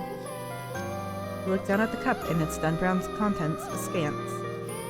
Is this really safe for human consumption? Yes, it's fine, silly. I've not poisoned it, if that's what you're worried about. In fact, it's quite the opposite. The opposite? Indeed. I enchanted it to soothe away any unwanted aches and pains. I'm sure your head is aching. It must be after everything that's happened. What happened? Now, I'll only answer one question at a time. It'll get confusing otherwise, and you must be plenty confused already. Now come on, drink. I'm wondering... Is this gonna loop? Does this end? Are we in a... This is the exact same thing. Does it taste like honey? It's honey again. And also she said our head hurts, and I'm like, if our head hurts...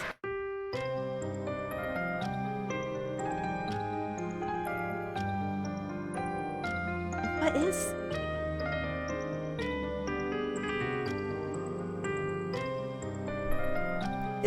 Is this just forever?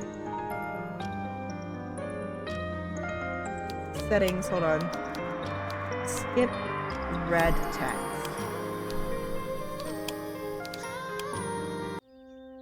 Oh. Okay, is this day 2? I'm not going back and rereading everything. We know what happens. Day 1. We're on day 2 now. Once again, you feel groggy when you wake up. The back of your head is still pulsating and your mouth feels dry, as though it has been stuffed full of wool. Your stomach, meanwhile, is coiled up in knots. You feel sick. What time is it? You sit up in bed blearily, half asleep, wiping your eyes with the back of your arm when... Oh, are you finally awake? Oh? You glance up, your head snapping into position like a ball-jointed doll's. Then you take in the woman standing before you. Or, is she a woman? It is hard to tell. Her appearance is oddly amorphous, seeming to shift, even as you observe her, between various ages, various states of being. In one moment, she looks younger than you, fresh-faced and rosy-cheeked, a young maiden not yet in her 18th year. But in another moment, you could swear she's ancient beyond mortal comprehension, decades of experience painting her face so that the hollows of her eyes seem to sag.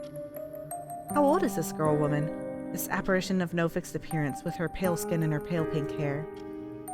You do not know. You cannot get to the bottom of her. She is like a puzzle box, a mystery which demands solving.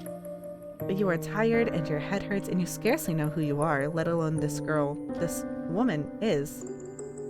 Cannot think. It hurts to think. But that does stand to reason, does it not? The woman, did she not introduce herself yesterday as a witch? Said that you were a princess and princesses are not supposed to think. If you try and employ too much brain power, you will accomplish not saving ruining your good looks. It is better to not bother. You ask the witch what she is doing. Is this another repeat? Okay. But then the witch holds up a wicker basket from which a truly mouth-watering smell emanates, and your half-recalled dream dissipates before your very eyes.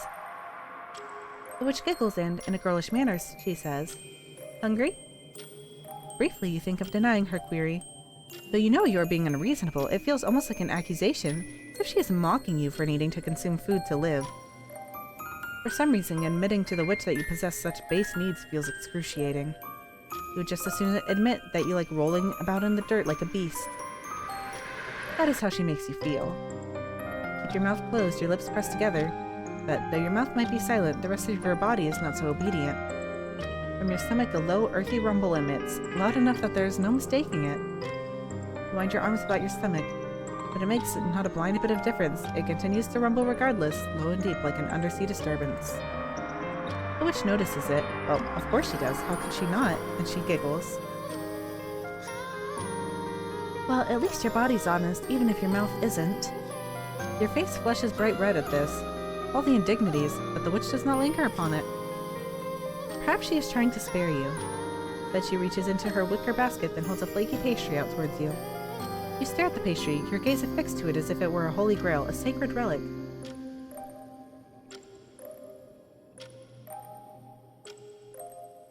I feel like it's a good bit to have. Rolling around in the dirt feels like a fun thing to do.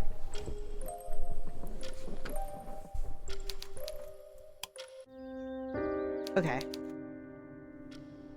I feel like that is a thing I would have been there for, but I don't remember anything. My memory of Jackbox games is so bad. I think the only Jackbox bit that I consistently remember is when I play Survive the Internet,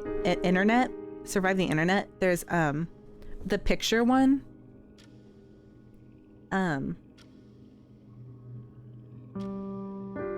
One time, this is a totally different story. One time I did a mud run and I was like, this is gonna be great. But they just kind of dug holes and they were like, look, there's muddy holes. And it's like, okay, well, I was promised a muddy obstacle course. This is not that.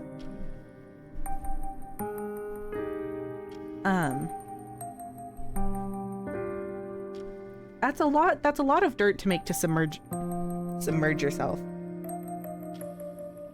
There's got to be like a spa or something. I feel like there's dirt baths at certain spas, but I don't trust that they could get that clean between baths. There's no way. And I can't imagine they're refilling the mud bath every single time. But the only bit I ever remember doing from Jackbox is one time I drew a beetle that looked kind of sad and I labeled it Forlorn Beetle. And then in Survive the Internet, sometimes like you get a prompt and it's a picture of a car, and every single time I see it, I just spell Lightning McQueen as incorrectly as I possibly can. It's my favorite bit to do. I think last time I put like, I don't know how I spelled lightning, but it was really wrong. And then I put like McQueeb. It was really stupid. Okay, hold on. What is she? Okay, we're looking out the window, like being like, what would happen if we jumped? No, it's really good. It's really funny. The more incorrectly you spell Lightning McQueen, the funnier it is.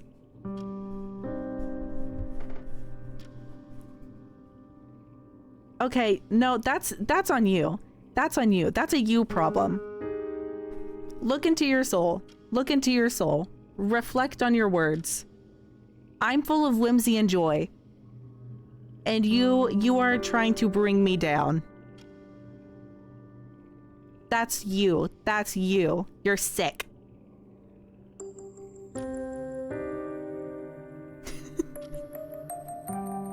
I can't say anything. Why is it looking back? Maybe reflect on that. Maybe it's trying to tell you something with its eyes. The witch's eyes bore into you. They're sharper than knives and they make you shudder. You glance away from her, back out of the window, over the treetops. There's a moment of silence.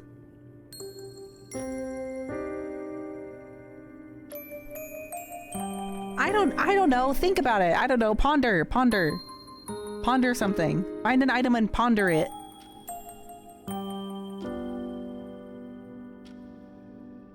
The breeze disturbs your hair, the hem of your dress. You exhale. Few moments pass, awkward moments as the witch hums to herself while you glance out over the trees. The question rises to your throat, one which feels too large for your slender body. You can't do wordplay with me. I'm sitting here having to write a dictionary to play visual novels because I'm stupid. I don't understand things and I don't process information. What do you want from me? I'm doing my best. I spend 7 hours a day playing House Flipper. My brain is atrophied and there's no fixing it. I should probably stop playing House Flipper, but now my coworkers have been like, let's play Minecraft, and it's really, I can't be like, I don't want to play Minecraft with you guys, I want to play House Flipper.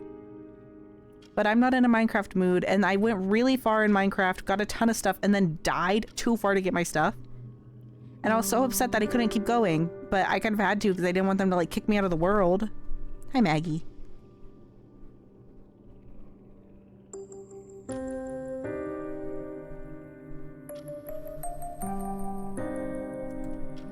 You know you will not like the answer, but you still feel compelled to ask. Why, you ask the witch, did she trap you in this tower in the first place? What does she want from you? Oh, you silly thing. The witch steps aside from the stove, then kneels before you. She takes your hand between her long bony fingers, then gives them a squeeze. I need my microphone. Please stop bumping it. Thank you. That's the craziest thing I've ever heard. Like as in Final Fantasy 14? That's what?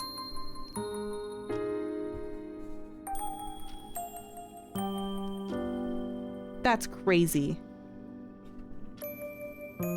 I don't think I oh, excuse me, Maggie, thank you.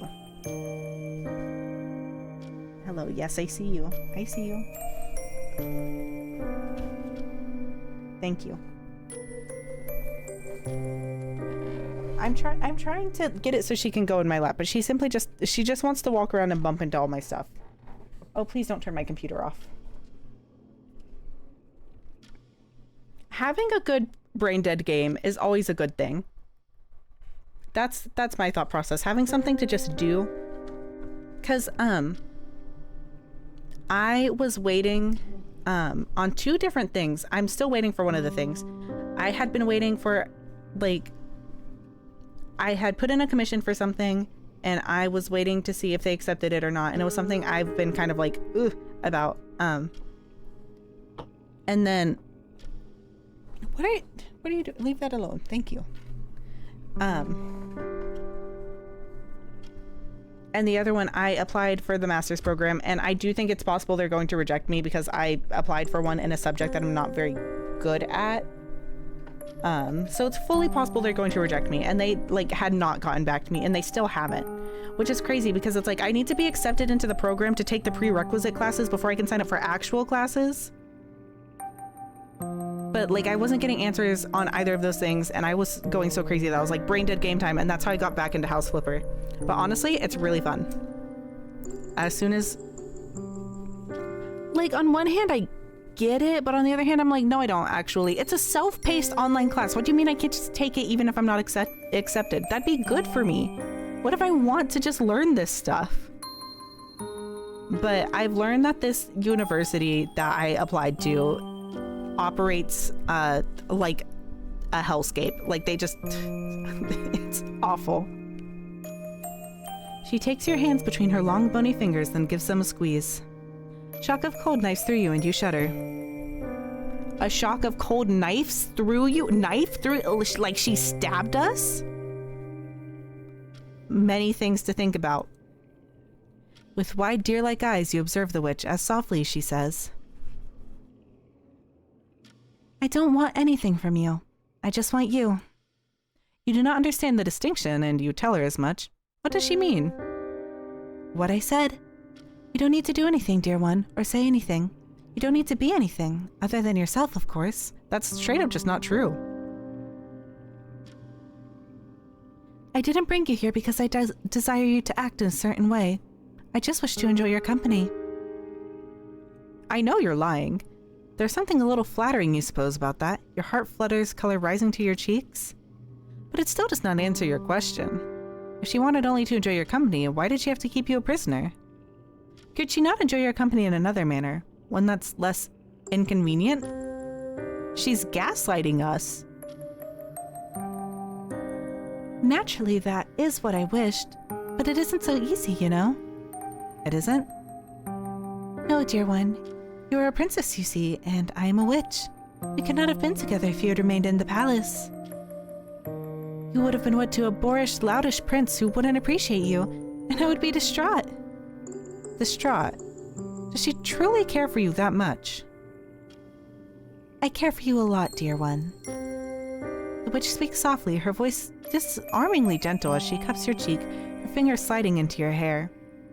I feel like she's really like obsessed with our hair. I'm almost like she wants our wig. Her ditches are disturbingly bony, but you find you don't mind it as much as you thought you would. It no longer bothers you. There's something almost soothing about her touch. That is why I had to kidnap you. If I want to put it selflessly, I suppose I could say I meant to rescue you from your tedious fate, being wed to some strange man and whisked away to a foreign land, taken far away from me. But I'm a witch, so I'm selfish, and that's not really why I brought you here. I brought you here because I wanted to be with you. I couldn't bear to see another speak to you or touch you. I wanted to keep you all to myself. Which is why you can't leave. I knew from the moment I laid eyes on you that I wished you to be mine. That's... Her hands being bony because she's secretly really old makes so much more sense than, like, my theory. The moment they were like her long fingers, I was like, yowie hands, which makes no sense. This is Yuri. So I'm glad you're on the right track. And so I took you. That's all there is to it. And if you ask, your voice shaky, you were to jump out of the window, what then? Okay, I think we've already seen this.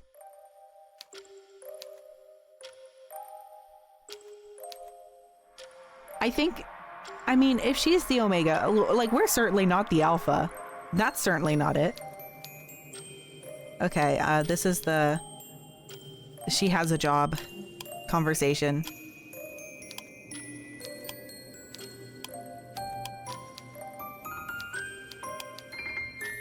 I thought that you know that already, dear one. Your brow furrows, your expression flat and dull, uncomprehending. Did I put on autoplay? What the heck? Did you once turn to a witch, this witch, for help in the past? Oh, shoot. If you led a life as sheltered as the witch is claiming, it doesn't seem beyond the realms of possibility. But this, like so many other things about your past, will have to remain a mystery. In any case, I think I'll be busy for a few days.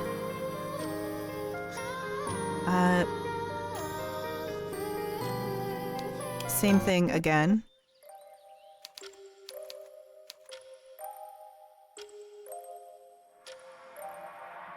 Okay, so she's back. She's back after going to work.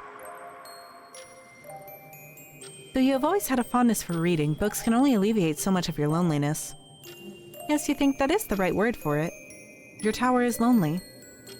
You've been trying not to admit it, not even to yourself, because it feels like a confession of weakness. But the quiet has been gnawing on you. It gets so lonely here, Mention! Oh my gosh. Though the witch is no ally of yours, the witch is homophobic? It is quite the opposite, in fact. It is nice to have another human to interact with. Not, you suppose, that she is a human. Not in the traditional sense of the word. She is still a witch. You cannot trust her, and yet... How have you been getting along, dear one? The witch asks you, voice positively skipping as she approaches you. I hope you've not been too bored without me. Your cheeks prickle as you dip your head. We've seen this.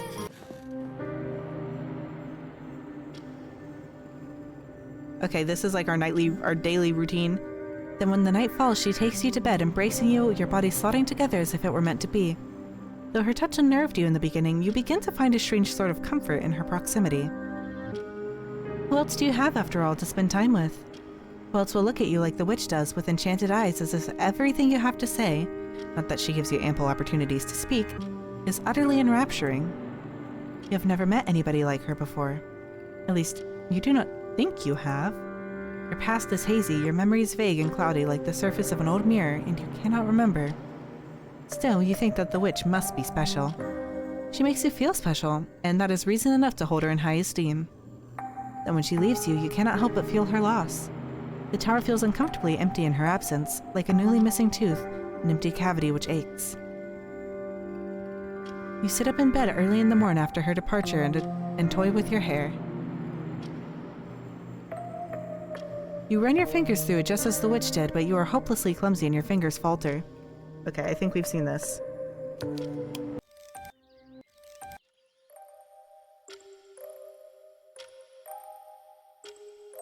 Okay, and this is her coming back and being like, oh, you miss me. If you miss me, then it makes me wonder. Do you also love me? You stare at the witch with wide, anxious eyes, just like a deer's. This question has stirred something within your chest. Have remembered dreams, perhaps, or passing fancies, or maybe even memories. You can recall somebody asking you this question once, a long, long time ago, but you don't remember who it was. You don't remember how you responded to their query. You do remember the pain, however, short and sharp. Then there was nothing. Well, the witch asks, her rose-colored eyes affixed upon you. What do you have to say? You do not know. You stand there shaking, your hands clasped at your heart as if to defend it from a vicious predator, clever-eyed crow perhaps who likes to make meals out of knock-kneed princesses. What should you say? Do we get a choice? Oh, I love options. I love variety. I don't love you. Though you know the witch's question is a loaded one. You know full well what answer she wants. You cannot bring yourself to give it. You cannot tell the witch that you love her, even though your body is screaming at you to do so. Your every nerve ending on fire. You have vague memories of beholding the scene once before, of the witch standing before you, knife in hand, but even then you will not betray yourself. You will not let her get the better of you. She has taken so much of you already, your freedom, your future, and so many, many hours. You will not let her have your heart, too. That is something you must guard jealously, for, as a princess, is your heart not your greatest asset? You must keep it safe that you might bequeath it to a handsome prince who might one day come by to rescue you. But the witch must know what you are thinking, because the smile which paints her lips is cruel, mocking, even. She snorts, then says, "Oh, you mean to reject me because you think a prince might rescue you? It is a pretty notion, my dear, but there is no prince to rescue you now. There's just you and me." Is this the same thing like we're trapped in a forest of her own making? You can accept my love or not, but if you don't, you will suffer the consequences. Haven't you learned your lesson already, you silly thing? You really are stubborn.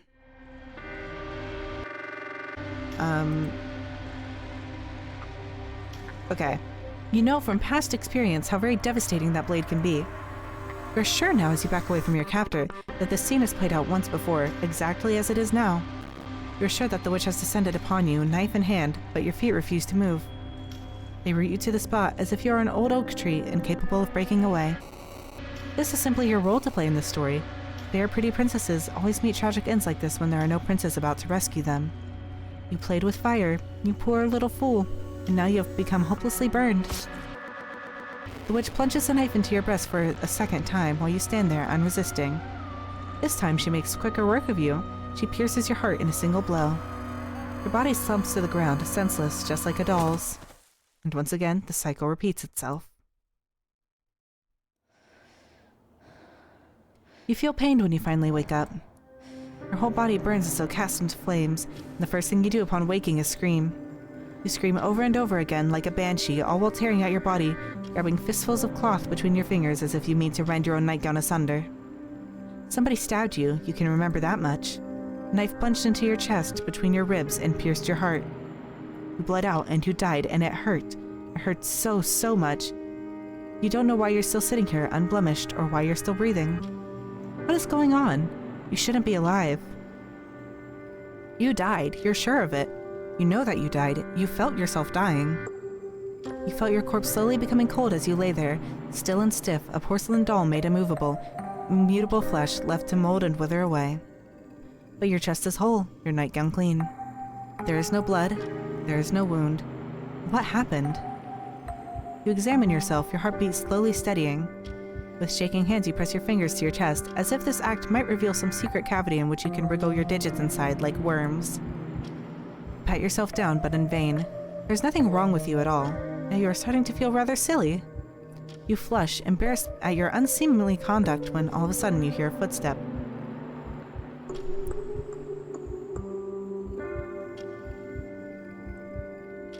Gosh, I want to get back to Zato so bad. Missed that game. Love those guys. You whip your head upwards, the lights in the room flickering, the moon outside sinking, then rising again, and... Oh, I see you're finally awake. You recognize the voice, but where is its owner? Ah, just there. You see her now. There's a woman standing by your bedside. She has... Is this... Oh, no. Oh?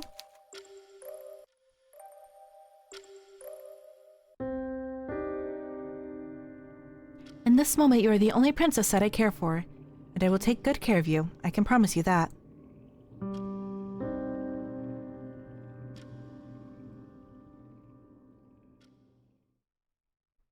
Oh, dearie me, where has the time gone? The witch addresses you thus during your 5th day spent in captivity, but she is tired of toying with your hair. She stayed at your side rather longer during this visit than she has those in the past. Now the sun is beginning to set. The witch busied herself for hours playing with you as one might a doll, though you, of course, are much more than that. While dolls have hard, impermeable bodies made of porcelain, which are incapable of experiencing sensation, it is not so for you. You feel every single touch the witch bestows upon you. When her fingernails press against your scalp, you cannot help but shudder. You have begun to think, during the ensuing days, that perhaps things would be easier if you were a doll. And you would not sigh so from her touches, would not lean into her kisses, though you wish you could lean away. You could not feel emotions, perhaps the witch would not take so much obvious delight in drawing them out of you. Then perhaps she would not torment you so. Like a playground bully, the witch keeps on pressing. She pokes and she prods until your stony facade crumbles. She takes delight in your whimpers, but she seems to enjoy it all the more when you snap at her. You have told the witch to leave you alone before, but she never does. Your aggression only ever procures from her that light, tinkling laughter which has begun to grate on you so, the laughter of a child who knows not to hurt, who knows not the hurt she is causing. Or perhaps she does know, but she does not care. You are unsure what is worse. The witch finally seems to have had enough of your company, however, because she rises from your bed. It is crazy because it's like, no, she does know what she's doing. We know that she knows. The witch observes you, her long-lashed eyes narrowed, then says, It's unfortunate, but I fear I cannot... Oh, okay, I think... Job conversation. Back at the windows. You have pondered the pros and cons of jumping from the window before, so that you might run to safety, but you already know that this is a fool's errand. You're unsure whether you can survive the fall, no matter how verdant the grass is at the base of your tower, and even if you did survive, and your legs did not break from the impact, which are already 2 great suppositions, you would not know where to run. You do not know where the city is. For all you know, it could be miles and miles away. It could even be across a sea of lava, across a dark, tempestuous ocean. You have no idea if this is the country you were born in, neither do you know where you are on any map. The witch is the only person who can tell you where you are. You get the distinct feeling she is not being wholly truthful with you. She responds to your queries, yes, but her words seem to bend just like the sunlight when it meets the surface of a mirror. Her words are like quicksilver. They shift and mutate, and you cannot pin them down. When you ask her where you are, she smiles and laughs and says, "Why, in this tower, of course." When you ask her where the tower is, she says, "In the woods." This is not a lie, of course. You are most definitely in a tower, which is situated in the woods. But any attempt to extricate further information from her results in laughter. If you ask too many questions, she invariably starts kissing you. It's quite effective at shutting you up. It's very hard to articulate yourself when the witch's tongue is nudging against your own, and her arms are about you and you are sighing. Crazy. When she takes you in her arms and she holds you and she kisses you, you forget about your questions. You forget about trying to escape, if only for a few brief, blissful moments where nothing seems to matter save her. Wow. Then she leaves you and you find yourself feeling more uneasy than ever before, disgusted at yourself for cleaving so easily to her kisses, and even more confused. You still have no idea where you are, but maybe the particulars don't matter. You are in a tower in the forest, and nobody but the witch knows where you are. Nobody will be coming to save you, and you cannot save yourself. Even if you could jump from the window, you can't, and you knew where the city was, you don't. There is something rather uncouth about attempting to escape. You are a princess after all, and princesses aren't supposed to rescue themselves. That's not how stories like these go. This one feels like the stories themselves would start sweet, like you knew the whole situation was bad, but you were separated from the witch herself. So even though they ended bad, it was like kind of a one-off thing. This, it's a lot more obvious how the witch is getting under her skin, and like there's a lot more forwardness with the affection. Like the amount, the other game didn't really have as much kissing. There's a lot of kissing going on here.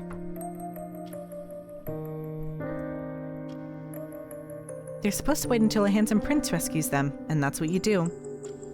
Okay. I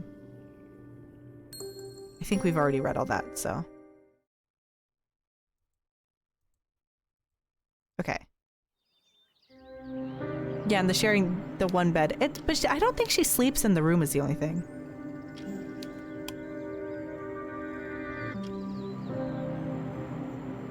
You should be used to all of this inertia, this yawning, empty nothingness, but it still gnaws at you. That's why you begin reading. It's fortunate that the tower isn't completely devoid of entertainment. There are books at least, shelves full of them stacked against the stone walls. There are so many books, the wood shelves groan beneath their weight. I wonder.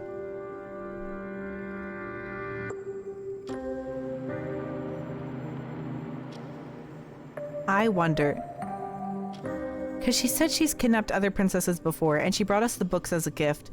Do you think all these books are either books she got, in previous cycles, she got them, the main character, or do you think it's books she's gotten for, the other princesses she's kidnapped? You're hard-pressed to pick a book, but you eventually settle upon a romance. It's frothy and inoffensive, not particularly interesting, but losing yourself within its pages is better than sitting idle. At least it occupies your brain. It stops you from thinking about your predicament, which can only be described as dire. Oh my goodness. Where is my cat? Hold on. Crisis, my cat has just thrown up. I'll be right back.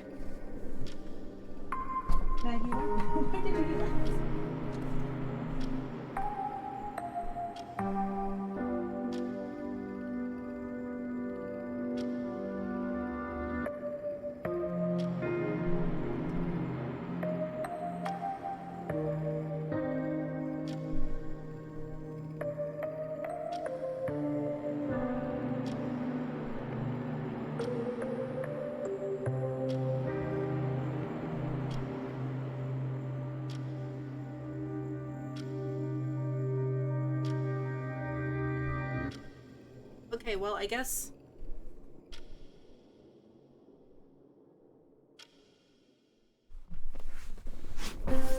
What happened?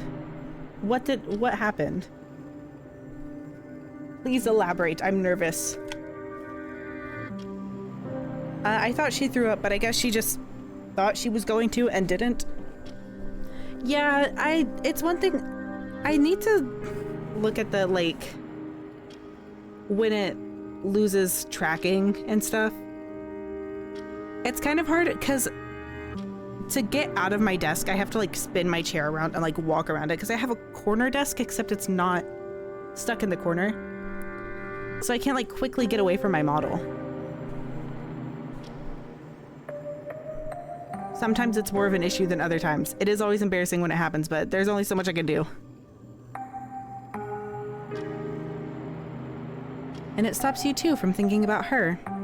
That really is the most frustrating part about this whole experience. When the witch was with you, forever by your side, you could not wait to be rid of her. Now you are rid of her, you have nothing left to look forward to save her next visit. The world has become very small indeed since you were kidnapped, compressing down on itself until it can be fit inside a walnut shell. That is why you read. You immerse yourself in somebody else's life, even if it is a made-up life, it might stop you thinking about your own. At that moment, it's the only meaningful way in which you can be free.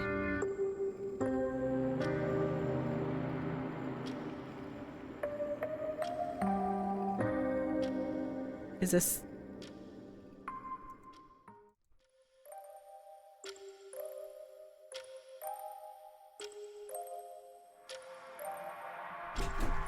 Oh my gosh, my cats are fighting through the door. Get it together! It is toxic. This one's toxic in a way that's more real, but also... I want... Why? Oh my gosh, hold on. Hold on. Hold on. Lady, what the hell?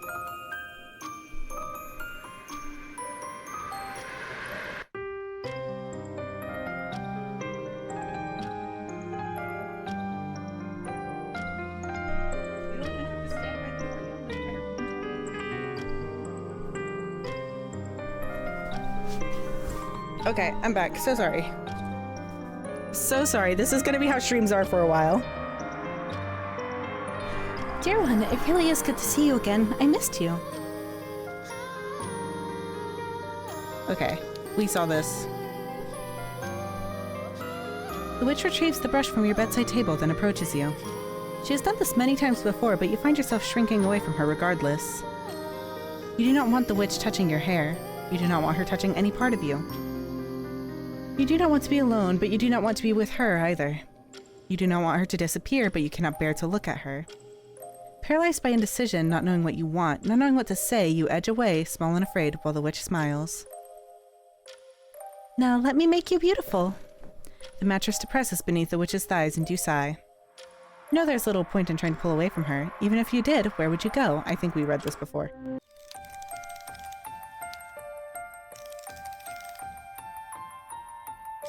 My, somebody's eager. Did you miss me that much, dear one? Your face flushes at this like a red-capped mushroom, and inwardly you wince. Aren't princesses supposed to be calm, composed, perfectly poised? You might not remember much of your past, nor of your life in the palace, but you think you should be accustomed to compliments at this point. Surely princes have been going down on one knee and taking your hand for years, ever since your 18th birthday. Should be ingrained in you, but you feel awkward and clumsy before the witch's words regardless. Stripped bare and oddly exposed. It is enough to make you wonder, are you really a princess at all? You look at your feet. You cannot look at the witch, your captor. Mumble something that is only faintly intelligible.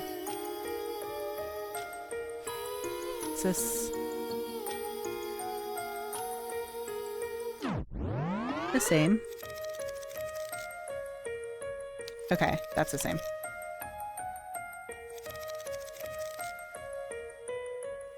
You see that she is clutching a small stack of books, 3 of them to be precise, bound in leather. She holds them to you like a peace offering, her smile soft. Here, is this enough to satisfy you, dear one? You mean to reply, really you do, but the words catch in your throat. Your initial instinct is to thank the witch for her kindness, but why should you? She kidnapped you. You do not owe the witch anything. You should not owe her anything, at least, but that makes it all the more complicated to navigate this gift. What should you do? You dither for a few moments, rendered mute. You never know what to say to the witch, while the witch chuckles. Well, let me leave these for you at your bedside table. You can peruse them when it's most convenient for you. Or not, if they aren't to your liking. I'm not boorish enough to force a gift upon a fair maiden if she doesn't want it. That is quite curious, given she was boorish enough to kidnap you. Ooh, get her. Now, let me look at you. This is... Oh. She's going over I keep skipping stuff and it's only a few lines. Something about the way the witch looks at you makes you tremble. Her gaze really is discerning. It's sharp as a razor, uncomfortably so. Why does the witch make you feel like this? You do not know, but you wish she didn't. It makes your skin crawl. Oh dear, your hair looks awfully naughty. I fear you've not been taking proper care of it. You ask the witch once more why it matters, and she tuts. Of course it matters. If you stop paying attention to your appearance, my eyes might begin to wander. I am a fickle woman, after all. She is hardly a woman. She is a witch. Okay.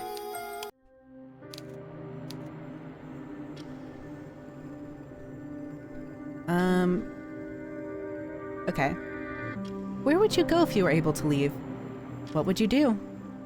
The time unspools before you, each day blurring into the other. You have so much time now, but there's precious little to fill it save reading. You've gone through most of the books in your tower already, and you're beginning to long for something more than light, frothy fairy tales, even more insubstantial than sea foam. Perhaps you will ask the witch for more books when she next visits you, though you have no idea when that will be. Her visits are sporadic, and she does not always stay for very long. She seems to care more about how you look than what you think, and she fusses about your hair and clothes more than your words, but maybe that is to be expected. You are a princess, after all. You were raised like a sacrificial lamb to be bartered away to the highest bidder. That is how all princesses are, whether they are engaged to princes or kidnapped by witches. They exist to be looked at and to be admired. What they think is of little consequence. The witch's treatment of you rankled in the beginning. It stung your pride, you suppose, as a princess. In the beginning, you railed against her.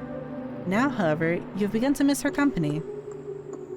Every day when you awake, you are made aware anew of just how much your world has shrunk. It contains nothing save the witch. There's nothing for you to anticipate beyond her visits. Nobody for you to speak to save the voices in your own head. It wears upon you, but you have the strangest of feelings that this is where you belong. This is your new world. You are playing the role that is expected of you, for is this not what princesses are supposed to do? Being a prisoner must be in your blood. It is part of who you are, ingrained into you, just like your knowledge of how to pour a cup of tea without spilling it, or how to address your superiors without making a nuisance out of yourself. You know how to be quiet, how to be meek, how to be mild. You do not know how to stop worrying, however. What will happen to you if the witch begins to tire of you? What then? Oh my gosh. I was thinking, I'm like, maybe she wished to be a princess and that's the deal she made. So she like fully could like it makes sense. Oh my gosh. I think we've read this one. Oh my gosh. Oh my gosh!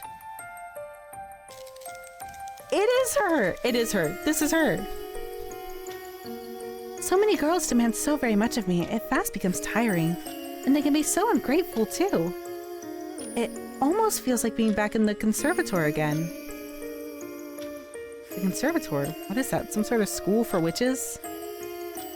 Never you mind, dear. The witch chuckles softly, her fingers stilling in your hair. Voice on side as always, but you detect a strange note to it, a degree of hesitance. Did she misspeak?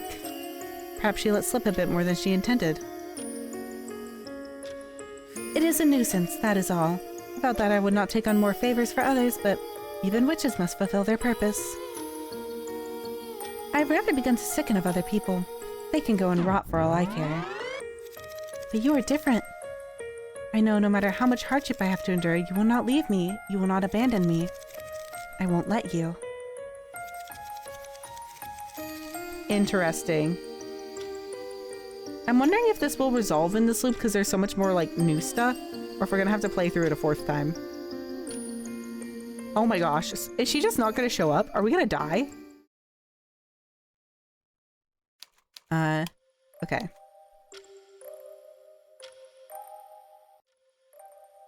Okay. You have grown comfortable in her presence, more than you imagined you might, and the witch has seen this. She has sensed the easing of your breathing, the slumping of your shoulders, and she smiles from it, used by your easy acquiescence to her affection. You have become docile just like a cat. I wish! My cats are filled with evil! She's well aware of it, and this fact brings a blush to your face. You look at your lap, your eyes half-lidded, and tell her that you are simply too tired to fight her off. You have been her prisoner for so long it would be foolish to remain antagonistic towards her. She is the one, after all, who feeds you, who entertains you, who keeps you company. We've read that one. Now, tell me, dear one, do you miss me when I am not there? You swallow. Your own saliva tastes musty on your tongue. We've read that. Yes, you miss her. She's away, you miss her awfully. How nice. I'm glad to hear it. It's wonderful that you can finally be honest with yourself, but I think you're still holding back. Holding back? Indeed, I think your feelings towards me, dear one, are even more intense than that. If you miss me, then it makes me wonder. Do you also love me? I feel like maybe it won't be the illusion of choice this time around. Been fighting off slowly mounting feelings of deja vu since you first awoke in this tower, but this question finally brings you to your senses. Feel as though you have finally awoken, just like Sleeping Beauty from a long, long dream. The witch has asked you this question once before. She asked you whether you loved her, and you refused her. You were too proud and haughty to accept her love, and you paid for it. She splashed your blood against the tower floor, and you were left to lie there in a heap, a sad, pathetic pile. You did not look very much like a princess then, for all your airs and graces. The witch left you to die, but she's a merciful witch, and she has given you a second chance. Third. We're on our third chance. What will you say to her this time? Probably that I don't love her. Oh, we can say we love her! Sure, I love you. In the face of the witch's inquisition, there's only one thing you can say. I don't know if we actually will say that we don't love her. There's only one thing that destiny will allow you to say. This is the moment that your story has led up to. This is why you exist within this tower, with the witch watching over you. Hi, Pom! Welcome in! Welcome in! How are you doing? We're trying to escape this witch, and it's not going- she keeps murdering us. It's not going well. But I hope you're doing well. I hope you're having a good day. The art style is so cute, which is crazy because the writing is so evil. So this is kind of a sequel to another game called It Gets So Lonely Here, and it's essentially about witches, I guess, or like different people who are just really obsessive, and I guess in this one it's about the witch who's really obsessive, and in the other one it's like other people who don't quite understand things. It's Toxic Yuri. It's really good. Yeah, Yandere's. It's Yandere's. It's Yandere Yuri Wednesday. But I do love insane visual novels so dearly.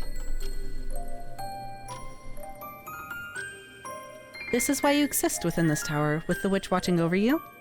You exist solely so that you can love her. And you know, the moment the words pass your lips, that you have done your duty. You have fulfilled your role in the story. I think after this she's gonna leave us. This one is on Itch.io. The prequel game to this, It Gets So Lonely Here, is on Steam though, and they're both free, so. Very awesome, very slay. They're really fun, I really like them. They're both really, really good. I think this game came out first, but I think it's better to play this one second. I think I'm getting towards the end of it. So if you don't want spoilers for this one,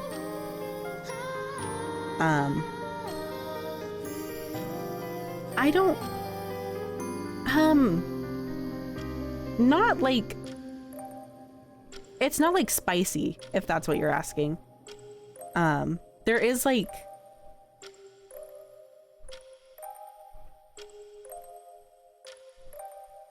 I'm trying to think, not like suggestive, like none of the pictures are suggestive, but sometimes the dialogue is a little bit like, okay, wow, Yeah, there's themes. There we go. I personally think the Steam game, like playing this second was really fun. That's my recommendation, but this one did come out first, so I don't think there's a wrong order. But that's how I played it, and I've been really enjoying playing it this way.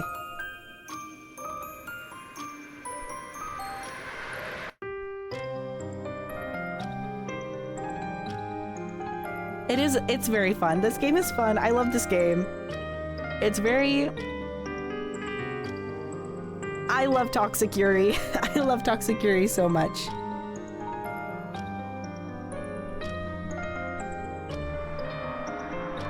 Maggie's just laying on my desk right now. This is so exciting. I love having my cat here. The main character is so down bad. It's so funny because it's like, she's like, this is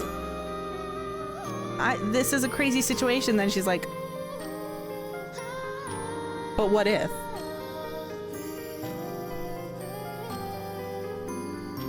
There will be no more resisting from you now. Your shoulders slump in relief, finally content with your newfound bondage with this repeating recursive nightmare as the witch smiles. Toxic Yuri on the clock. That's what it's all about. Boss makes $1, I make a dime. That's why I read Toxic Yuri on company time. Which I need to start doing. I cannot, like, what else am I supposed to do? Yes, go do your medication stuff and drink actual water. What did I do?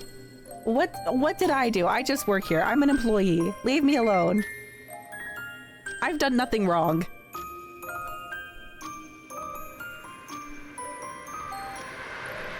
I have actually, you know what?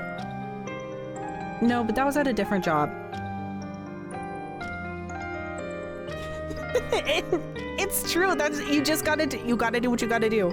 If you can get paid to read Toxic Yuri, do it.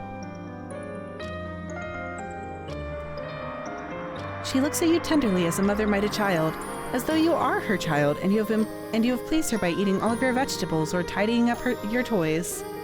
It took some doing, but you have finally given her the correct answer. Of course, you love the witch. How could you not?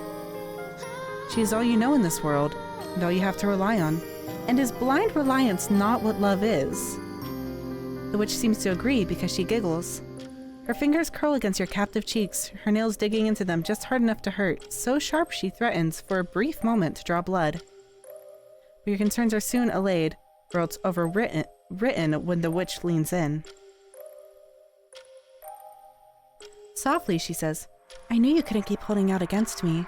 You were awfully stubborn, but all of that silly resistance is in the past. Finally, you're all mine, my adorable pretty princess. Then she kisses you, a harsh, crushing kiss which robs the air from your very lungs and the sense clean out of your skull.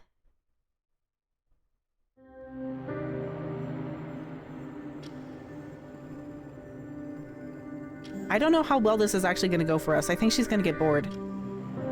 I think she's in it for the love of the game and not the results. You thought, after confiding in the witch, that she might become more compelled to spend time with you. You had hoped, by sharing your gently blossoming feelings, it would kindle a newfound understanding between the two of you, and that she would come to care for you. You had hoped... Oh, you are not sure what you had hoped. Not anymore, but it was not this. The days continued to slide by, as slippery as an eel's back, yet you see no sign of the witch. She left you enough food to last several weeks, food which does not seem to sprout mold nor turn sour no matter how much time passes. Perhaps it is enchanted. The hard loaves of rye bread the witch bequeathed you do not turn bluish-white from age, and the cheeses she bestows you with retain much of their flavor. The punnets of strawberries are still sweet, the cherries tantalizingly tart. You are not in any danger of languishing anytime soon. Though your stomach is full, your heart feels disconcertingly empty. It feels as though the witch has stolen something from you, something precious which you cannot recover, which has already stolen you from your old home, your old life. She may also have stolen your old memories, though you are less sure about that. You're beginning to fear, however, that in the wake of your confession she's stolen something even more intimate. She's stolen your affection, plucking words of love from your lips as easily as she might twist a berry from a bush or the head from a flower. She has harvested your feelings in a manner which, in retrospect, seems uncomfortably calculated. Did she lavish you with gifts so that you might grow to adore her? Did she cultivate your feelings on purpose, in hopes of reaping them, of having something else to steal from you? Now that she has claimed your heart, perhaps she no longer finds you amusing. Has she begun to grow bored of you? What will happen to you then? Will she abandon you, all alone in this tower with no way of escaping? No means of procuring your own food? If she were to do that, you were sure you would die, either of loneliness or starvation. You're unsure which would come first. You try to take solace within the pages of numerous novels within your tower, but you have read them all before. The stories entombed within the pages do not change. They cannot distract you from your anxieties. The actions of the put-upon heroines, in any case, all seem awfully trite. There's a lot of running through the woods, bramble snagging at the hems of dresses, or catching in hair. And anyway, these stories all end badly. The heroine always dies. As far as romance stories go, they are not very cheerful. They cannot console you. The witch is not there, and in her absence, you are all alone. I fear we're never seeing her again. We are going to starve to death and die.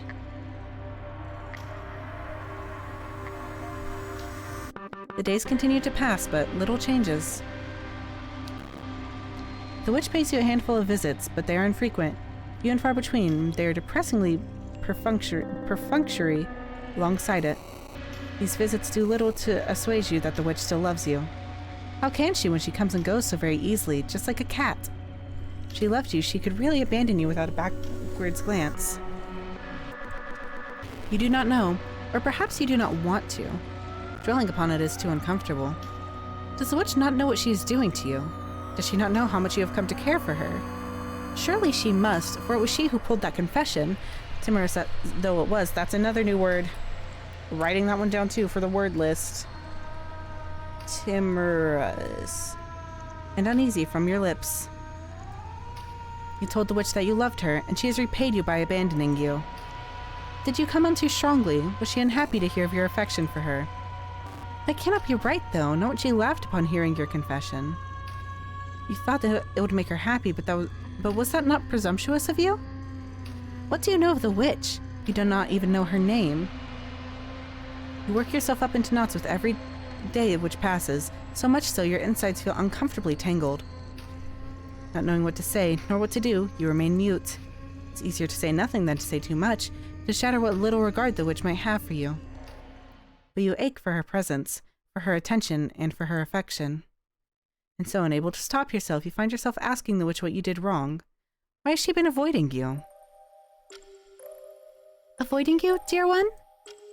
The witch looks at you questioningly, her expression so believably bemused that you begin to doubt yourself. I'm not avoiding you, perish the thought. Why would I do something so callous? You're not sure. That is why you are asking her. She spent so little time with you lately, you just thought...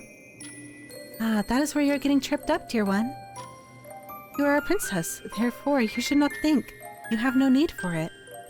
Princesses are made to be pampered by others, not to try and sleuth their way out of their own problems. You'll be much happier if you stop worrying, silly thing. Well, yes, you suppose she is right. You can see the logic there. Your life would be a lot easier if you could simply switch off your worries, as if they were a gas lamp, but... That's enough, dear one. Remember what I said? There's no sense in thinking. You will work yourself up again. But you cannot help but think. You have nothing else to occupy your hours when she's away. She's been away so often lately. Ah, yes, I suppose you are right. I've been keeping myself away from you lately, but that is not due to any malice on my part. No? Of course not. My feelings for you remain as strong as ever, but I have been awfully busy lately, that is all. There are many sad, lonely girls out there, after all, with wishes that need granting. I've seemed at all distracted, that is why. It has nothing to do with you, so please do not cry. I cannot bear to see you looking so sad. What? Were you crying? Yes, you are. Your eyes are wet, and so are your cheeks. You poor dear thing. The witch tuts, then leans in. Gently, she introduces her fingers to your cheeks, tapping them as if you are something invaluable. When she touches you like that, you feel as though you are precious. On your own, it is easy to get caught up in the mire of your own thoughts, but with the witch... Shh, easy now. Try not to cry, dear. You will spoil your pretty face. With the witch, you feel like the princess she claims that you are. She makes you feel as though for the first time in your life you are wanted, you are needed, you are safe. And perhaps that is why you begin to cry in earnest, the gentler the witch handles you. You always thought it was a foolish saying to kill somebody with kindness, but now you think you can finally see the logic behind it. The witch is killing you whether she knows it or not. Even when she leaves you, you are not alone. Not truly. She has burrowed her way into your heart. There you fear she will remain, lodged from now until the end of all times. You will never be able to disentangle yourself from her. You love her far too much for that.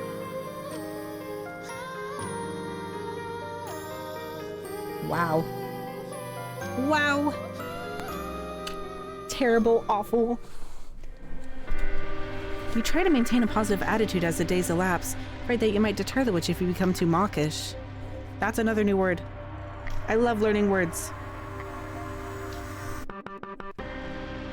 Hi, Maggie. You can get through the days well enough. Brushing your hair, painting pictures, or else flipping through numerous books for which the witch has brought you. You have distractions enough to keep your mind and your hands occupied, a fact for which you are thankful. You do not have many distractions, but you have enough. When the sun sinks beneath the trees, however, and the sky turns dark blue, then black, your doubts begin to pile up on you. During the night, when it is cold and the wind is blowing, you can no longer fool yourself. It has been a week, 2 weeks, 3, 4, 5, 6, 7, 8, 9, 10 since you last saw the witch. She visits you rarely now, so much that your cool and touched skin is beginning to yearn for the brush of her fingers. You sit by your window when the sun begins to sink. You watch as it dips beneath the horizon. You hope with the setting of the sun that the witch might pay you a surprise visit. You wonder whether she might appear at the window and pull you into her arms and pepper your eyelids and your cheeks with kisses. But she never does. We're going to die. We're straight up just gonna die. Oh, please. Ow, ow, you're biting me. Oh, yep, you're biting me. Thank you.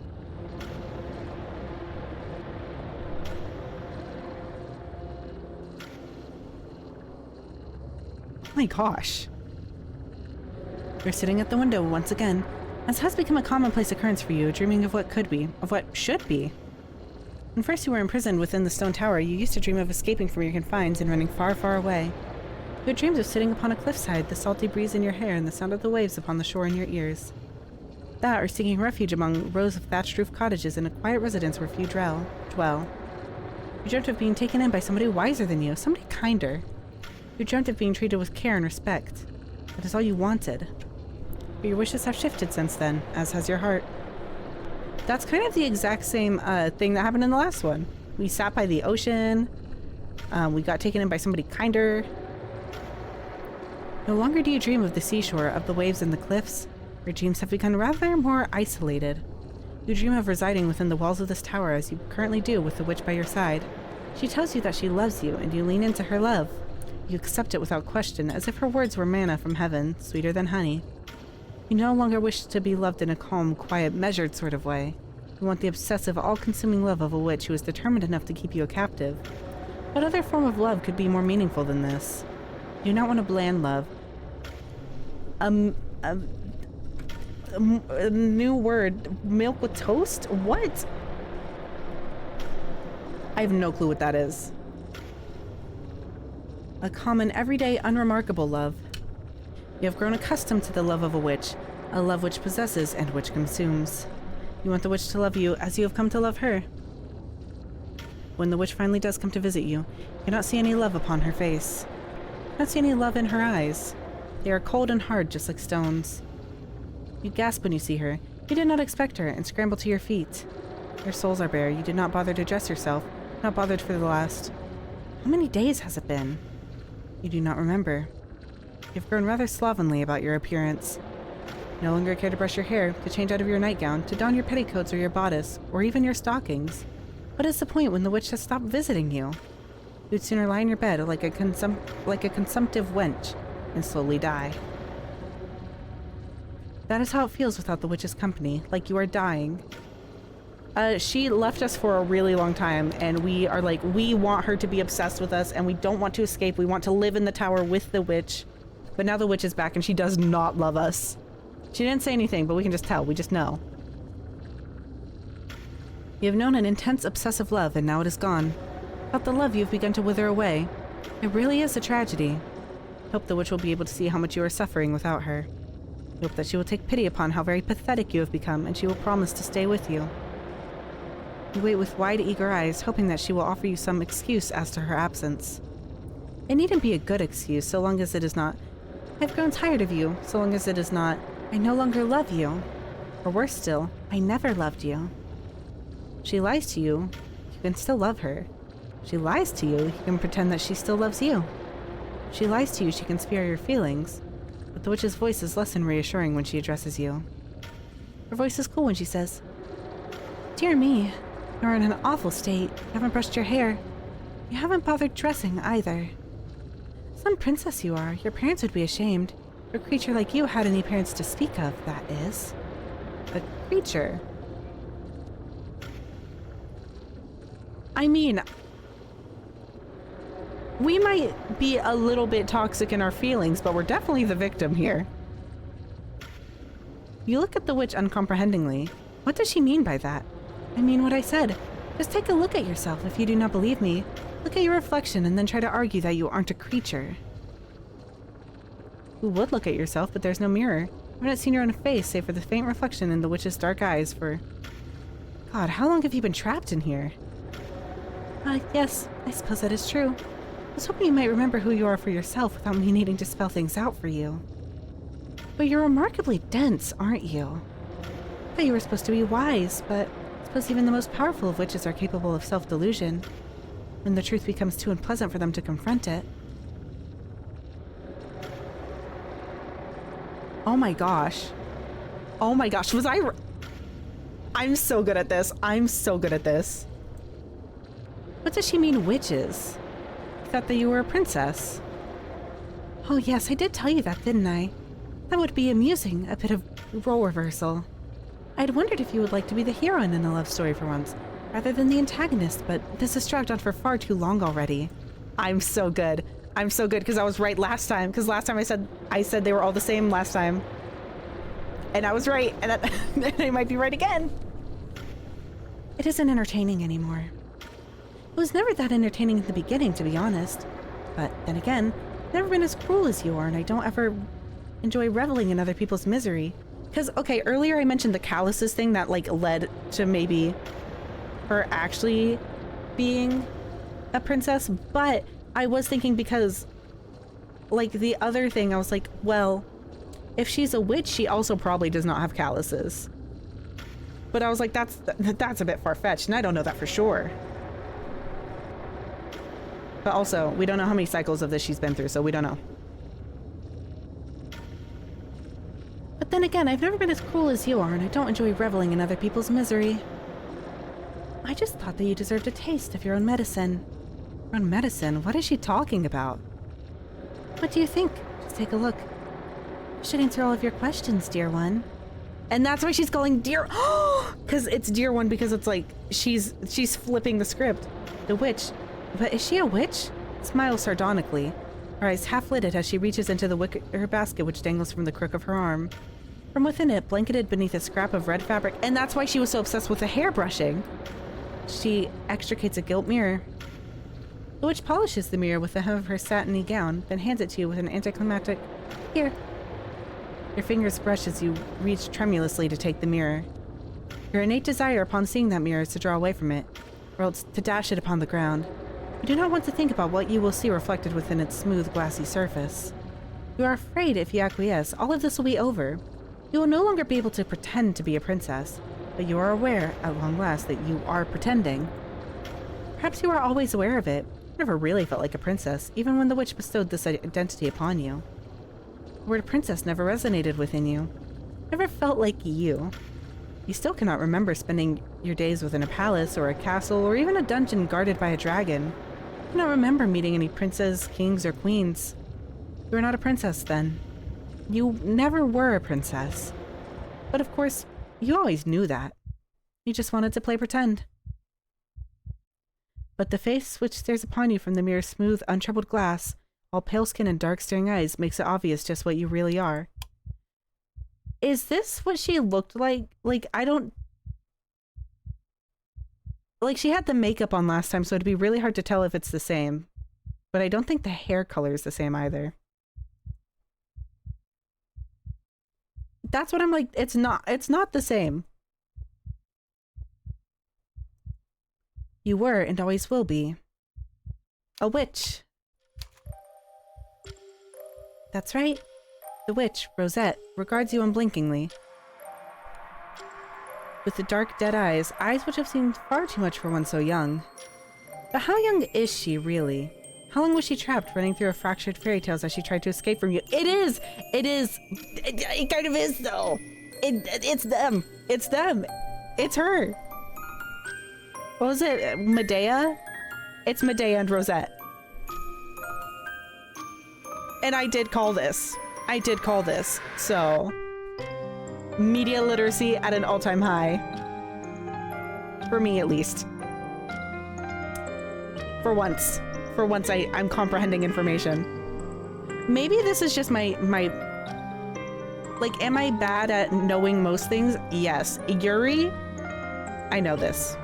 Yandere's? I know this. Yandere Yuri? I'm an expert in the field. You do not know.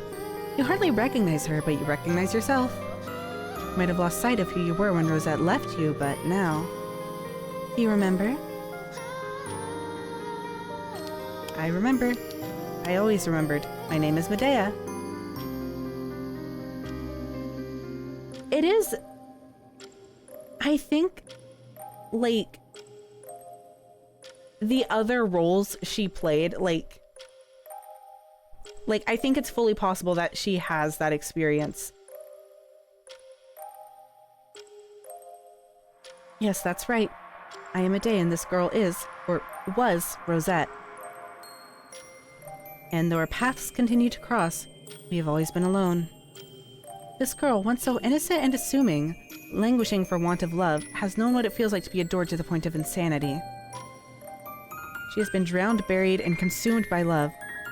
And in so doing, she changed. I do think they might have gone back and updated the... because it's on itch.io. It's not hard to, like, go back and change a few things to include the drowning. She's not the girl she once was. She's become a fine witch in her own right, with eyes that reflect no light, with a heart that contains no love. She caught you, me, us while we were drifting, bereft, languishing for lack of a little girl who had oh so cruelly broken ties with us, and she imprisoned us. Don't know how long we've been trapped here, nor how long Rosette has been toying with us, but I cannot even bring myself to resent her. I cannot hate her no matter how much she might have hurt me. She called upon me when she was alone, and I answered. I promised that I would be there for her. We made a vow, and though she turned her back on me, our connection was never really severed. The love of a witch, after all, is a powerful thing. Even when poisoned, it continues to bloom bright red like roses. Rosette. Ah, my adorable, beautiful Rosette. No matter how much time passes, I still find myself drawn to you. Even now, I still adore you. Whether a mermaid, a poor village girl, or a princess, I will continue to love you. My feelings for you will never waver, and if you never had any fondness to spare me. How could it? You ought to know yourself now after becoming a witch in your own right, that it really does get so lonely here. Whoa! Wow. Wow. Wow. Oh, ending cinematic. Ending cinematic. Oh, no, I did not mean to click out of the ending cinematic. What happened? What happened? My mouse is kind of going crazy because my cat is on my mouse pad, so I can't actually use it right now. Oops. Oopsies. No ending cinematic. Does anything happen if we start a new game? Just to see. Hi, Dits. Welcome in. Welcome in. I feel oddly empty when I wake up. Oh, I lie in bed staring up at the ceiling of the tower my beloved Rosette prepared for me, a bird cage in which to trap me so I might never leave her. She meant I supposed to torture me just as I tortured her, yet all this time she was laboring under a misunderstanding. I never once meant to torture her, and neither did I wish to hurt her. Why would I do that when I loved her so much? She might not have realized it, but my intentions were pure even if my methods were not. I loved Rosette without restraint. Or is that not what witches are supposed to do? We are not beings, after all, who are known for tempering our emotions. Everything I felt keenly, and Rosette did wish, as she languished in the conservatoire, for a companion. She wished for somebody who would stay by her side no matter what, somebody who would never, ever leave her. I was only granting her wish, and when she got what she asked for, she found she no longer wanted it. It is an age-old adage with humans, I suppose. We must be careful what they wish for, lest it come true. Poor Rosette never realized how intense love can be, I suppose, when she wished for it. How was she to know, the poor thing, when she had never been loved before? I made her wish come true, and I tried to fill her with love so that she would never be lonely again. I gorged her with the stuff, and she grew sick of it. She grew sick of me. She abandoned me, bereft and alone, in a patchwork fairy tale of my making. A fantastical world I crafted for Rosette so that she might never be alone. But she came back. She couldn't leave me, just as I suppose cannot leave her. She returned to my side, much changed after all I had subjected her to, but I suppose my love for her changed me too. Adrift in fractured fairy tales, a wish with no fair maiden to ensnare, I drifted. Without Rosette, I forgot who I was. How could I continue to exist, after all, on my own? Witches might be solitary creatures, but they always act in opposition to each other. I've never once heard of a fairy tale solely about a witch. I lost my identity without Rosette, but she restored it to me anew. She claimed to hate me, and perhaps she does, yet she still returned. She brought me back from the brink so that we might play out this little pantomime once again, though this time our roles were reversed. It has been a strange experience, but not an unwelcome one. I don't mind acting a fair ingenue for my dear Rosette if that will make her happy. If courting my love, then casting it aside will grant her the happy ending she so ardently desires. Now then, I wonder. I feel like I've heard that word before. And I feel like I've heard it in a musical, and I can't remember which one. I know I've heard it in a musical before, though. Or in a song. But I'm inclined to lean towards musical theater for this one. Is it ingenue? Is that the word we're looking at? I scrolled back. At least I think I did. Unless we're talking about, which one? There's another word that I was like, maybe this is a new word, but I don't know.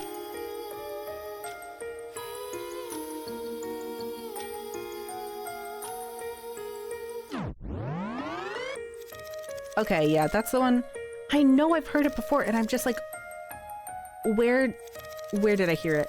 It's gonna drive me crazy, but I'm never gonna find out. I don't listen to musicals that much anymore.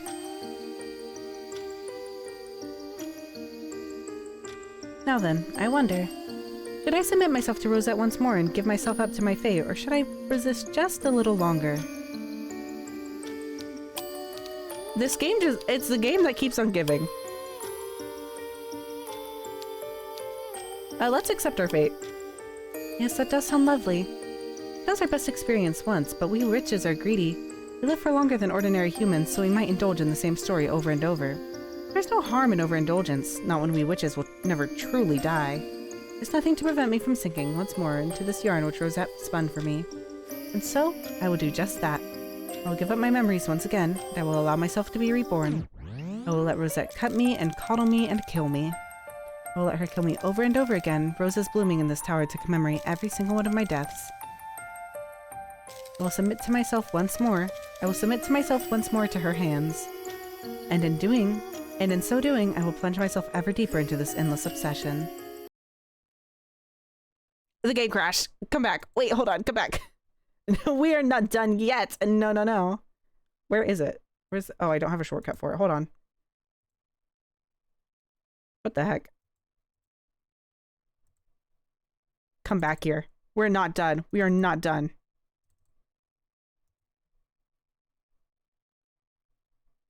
Is it? Oh. Hello? There we go. Okay. Gosh, that's my goat. That's my goat. Okay. We'll go back and fight against our fate, and then we'll go back and say we don't love her. We're gonna speedrun a little bit.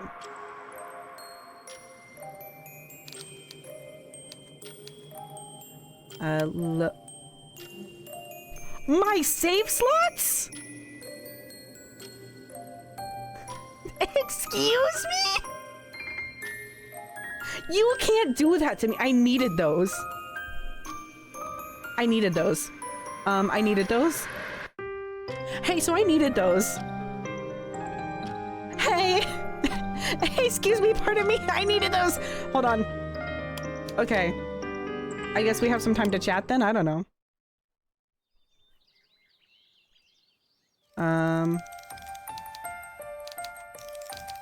Settings. Or maybe it'll remember that we read it. Nope. Nope. Nope. It's over. It's over. It's over. All text. This is so unfortunate. This is go faster. Any faster. Any faster. Any faster. Any faster. Any faster. Please. I don't love you. Fuck you. Okay. We're getting there. We're getting there so slowly. I cannot believe this. I cannot believe this has happened. I don't love you. I still don't love you. Okay. We got this. Okay. Okay, we're here. We're here. Okay. This time, we're gonna say we love her again.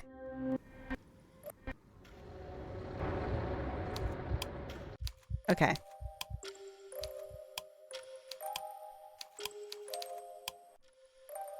Okay.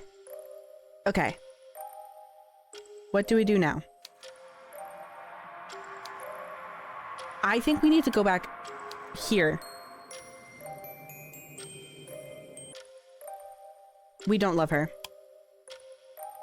Oh, dear one. The witch clicks her tongue as she examines you, one hand under her chin. You're proving to be awfully stubborn. You quail before the witch in her large rose-like eyes, your head hanging. You have the awful feeling that you have disappointed her, feeling which is intense enough to be crushing. Though your inside squirming unpleasantly, as though they have been hooked by a fisherman's lure. You're almost tempted to apologize to her. You cannot help it if you do not love her, but you wish you didn't look so very hurt when... Well, it's no matter. This is hardly the first time I've asked you this question, hardly the first time you've rejected me. At this point, I've become accustomed to it. It's like a little game, and I rather enjoy games. They were not so very fun, I will admit, at the conservatory when the other girls played tricks upon me, but it has been rather entertaining to watch you squirm in my tower, all alone. Now, shall we give this another go? Wonder how long you can keep on resisting me. It might be strong. I suppose I should have expected it, really, given your true nature, but I've endured horrors you can't possibly understand, and I'm even stronger. I'm not going to let you get the better of me. I've had enough of being walked over, my dear, pretty princess. The witch draws a knife from the thin air as she speaks, her smile cloying, so sweet it's almost saccharine. I don't know how to pronounce that, but I know the word. She takes one neat, nimble step forward, like a dancer, and draws you to her once more. You recognize this pose. She has held you in her arms like this before. The Prince Siegfried to your white-winged Odette.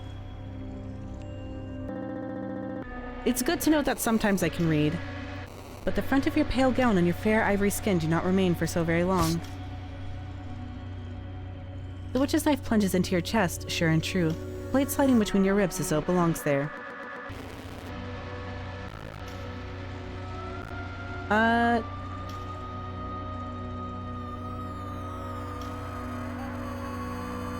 I don't...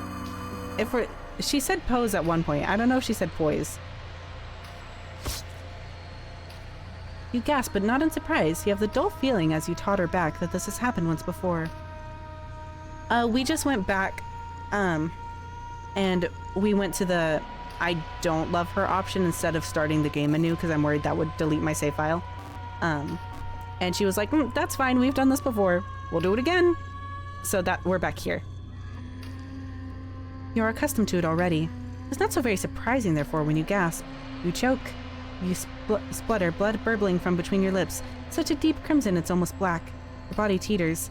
Your legs, two slender stems, give way beneath you. Then you fall. Your head makes a loud crack as it hits the ground, like a gourd drop from a tall height, from the window of your tower, perhaps, but you don't register. So this, I think this is kind of how we looped to in the beginning when her head is hurting. You can't hear it. You've already succumbed. You feel tired when you finally wake up. At this point, you have seen the ceiling one too many times. It stares down at you hatefully, as restrictive as the shell of a walnut, prison in which you have found yourself trapped. You have been here before. You have seen these walls, and you have seen that window, and you have seen the sky beyond it, but never have you seen any door. There's no way out here. Listlessly, you lie there, remembering the many deaths which dance through your mind like dust motes. You've died so many times you can barely keep track of them. And you hear a voice. Her voice. You recognize this too. You have seen this scene play out so many times before. You have become quite jaded. Perhaps it is time to disassociate. You let the witch introduce herself once more as though you are strangers as your days begin to melt away. The time passes one day after another, over and over and over, until the witch one day asks you that all-important question. Do you love me?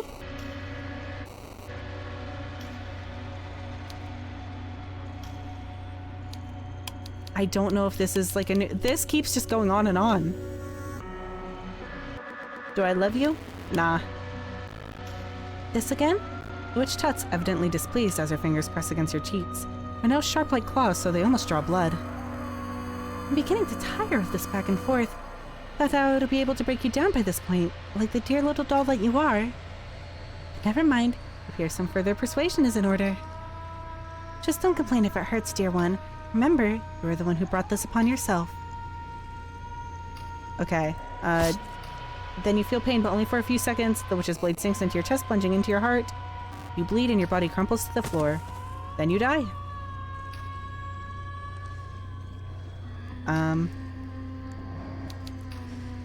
Oh, is it like an endless loop?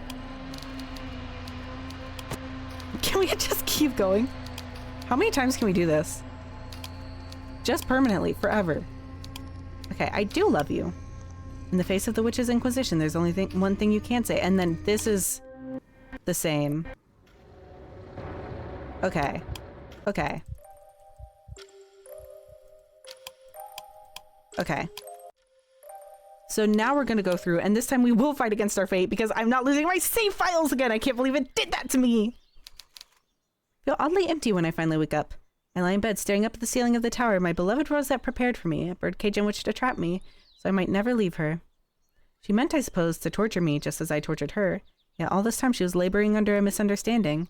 Never once meant to torture her, and neither did I wish to hurt her. Okay, this is all the same. I'm fighting against my fate. Yes, perhaps that is for the best. In due time, I am sure my memories will begin to tarnish once more, like the surface of a mirror. And I will be able to experience the story once more with myself as the put-upon heroine. Till that day comes, however, I will continue to lie here. I will think of myself and of Rosette, and I will allow myself a degree of contentedness we witches rarely feel. Rosette might not be here. She is the one who built this tower to entrap me. She meant to keep me here, and as long as I remain, Rosette will always be a part of me. I will always be a part of her. And I need never be lonely again.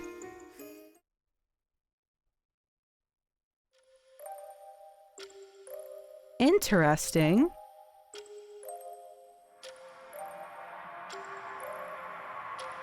Is it... Can I go again?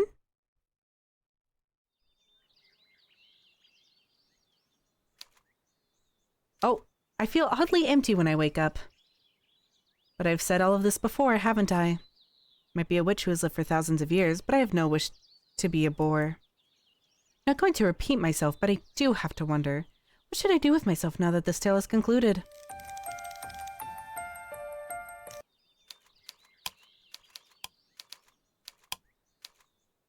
Fight against my fate? Yes, perhaps that is for the best. Oh my gosh. That's just it.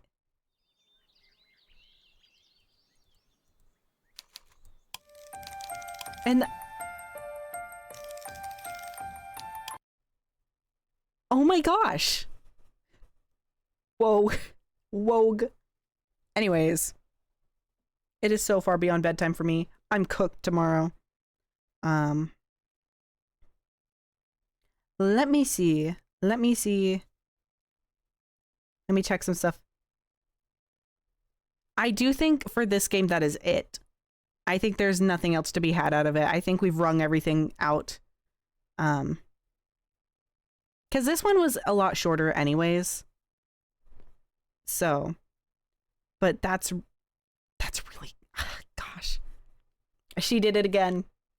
Beautiful, beautiful, beautiful, beautiful game. I think overall, I am glad I played this one second. I think playing it in the order like was kind of funner. I think for me personally, at least it would have been less fun to play this one first and then go into the second one and be like. But then again, I guess it still would have been a reveal because you don't know you're playing as Rosette until the very, very end. So who knows? Who knows? But I do think it's fun that they're kind of in a cycle together.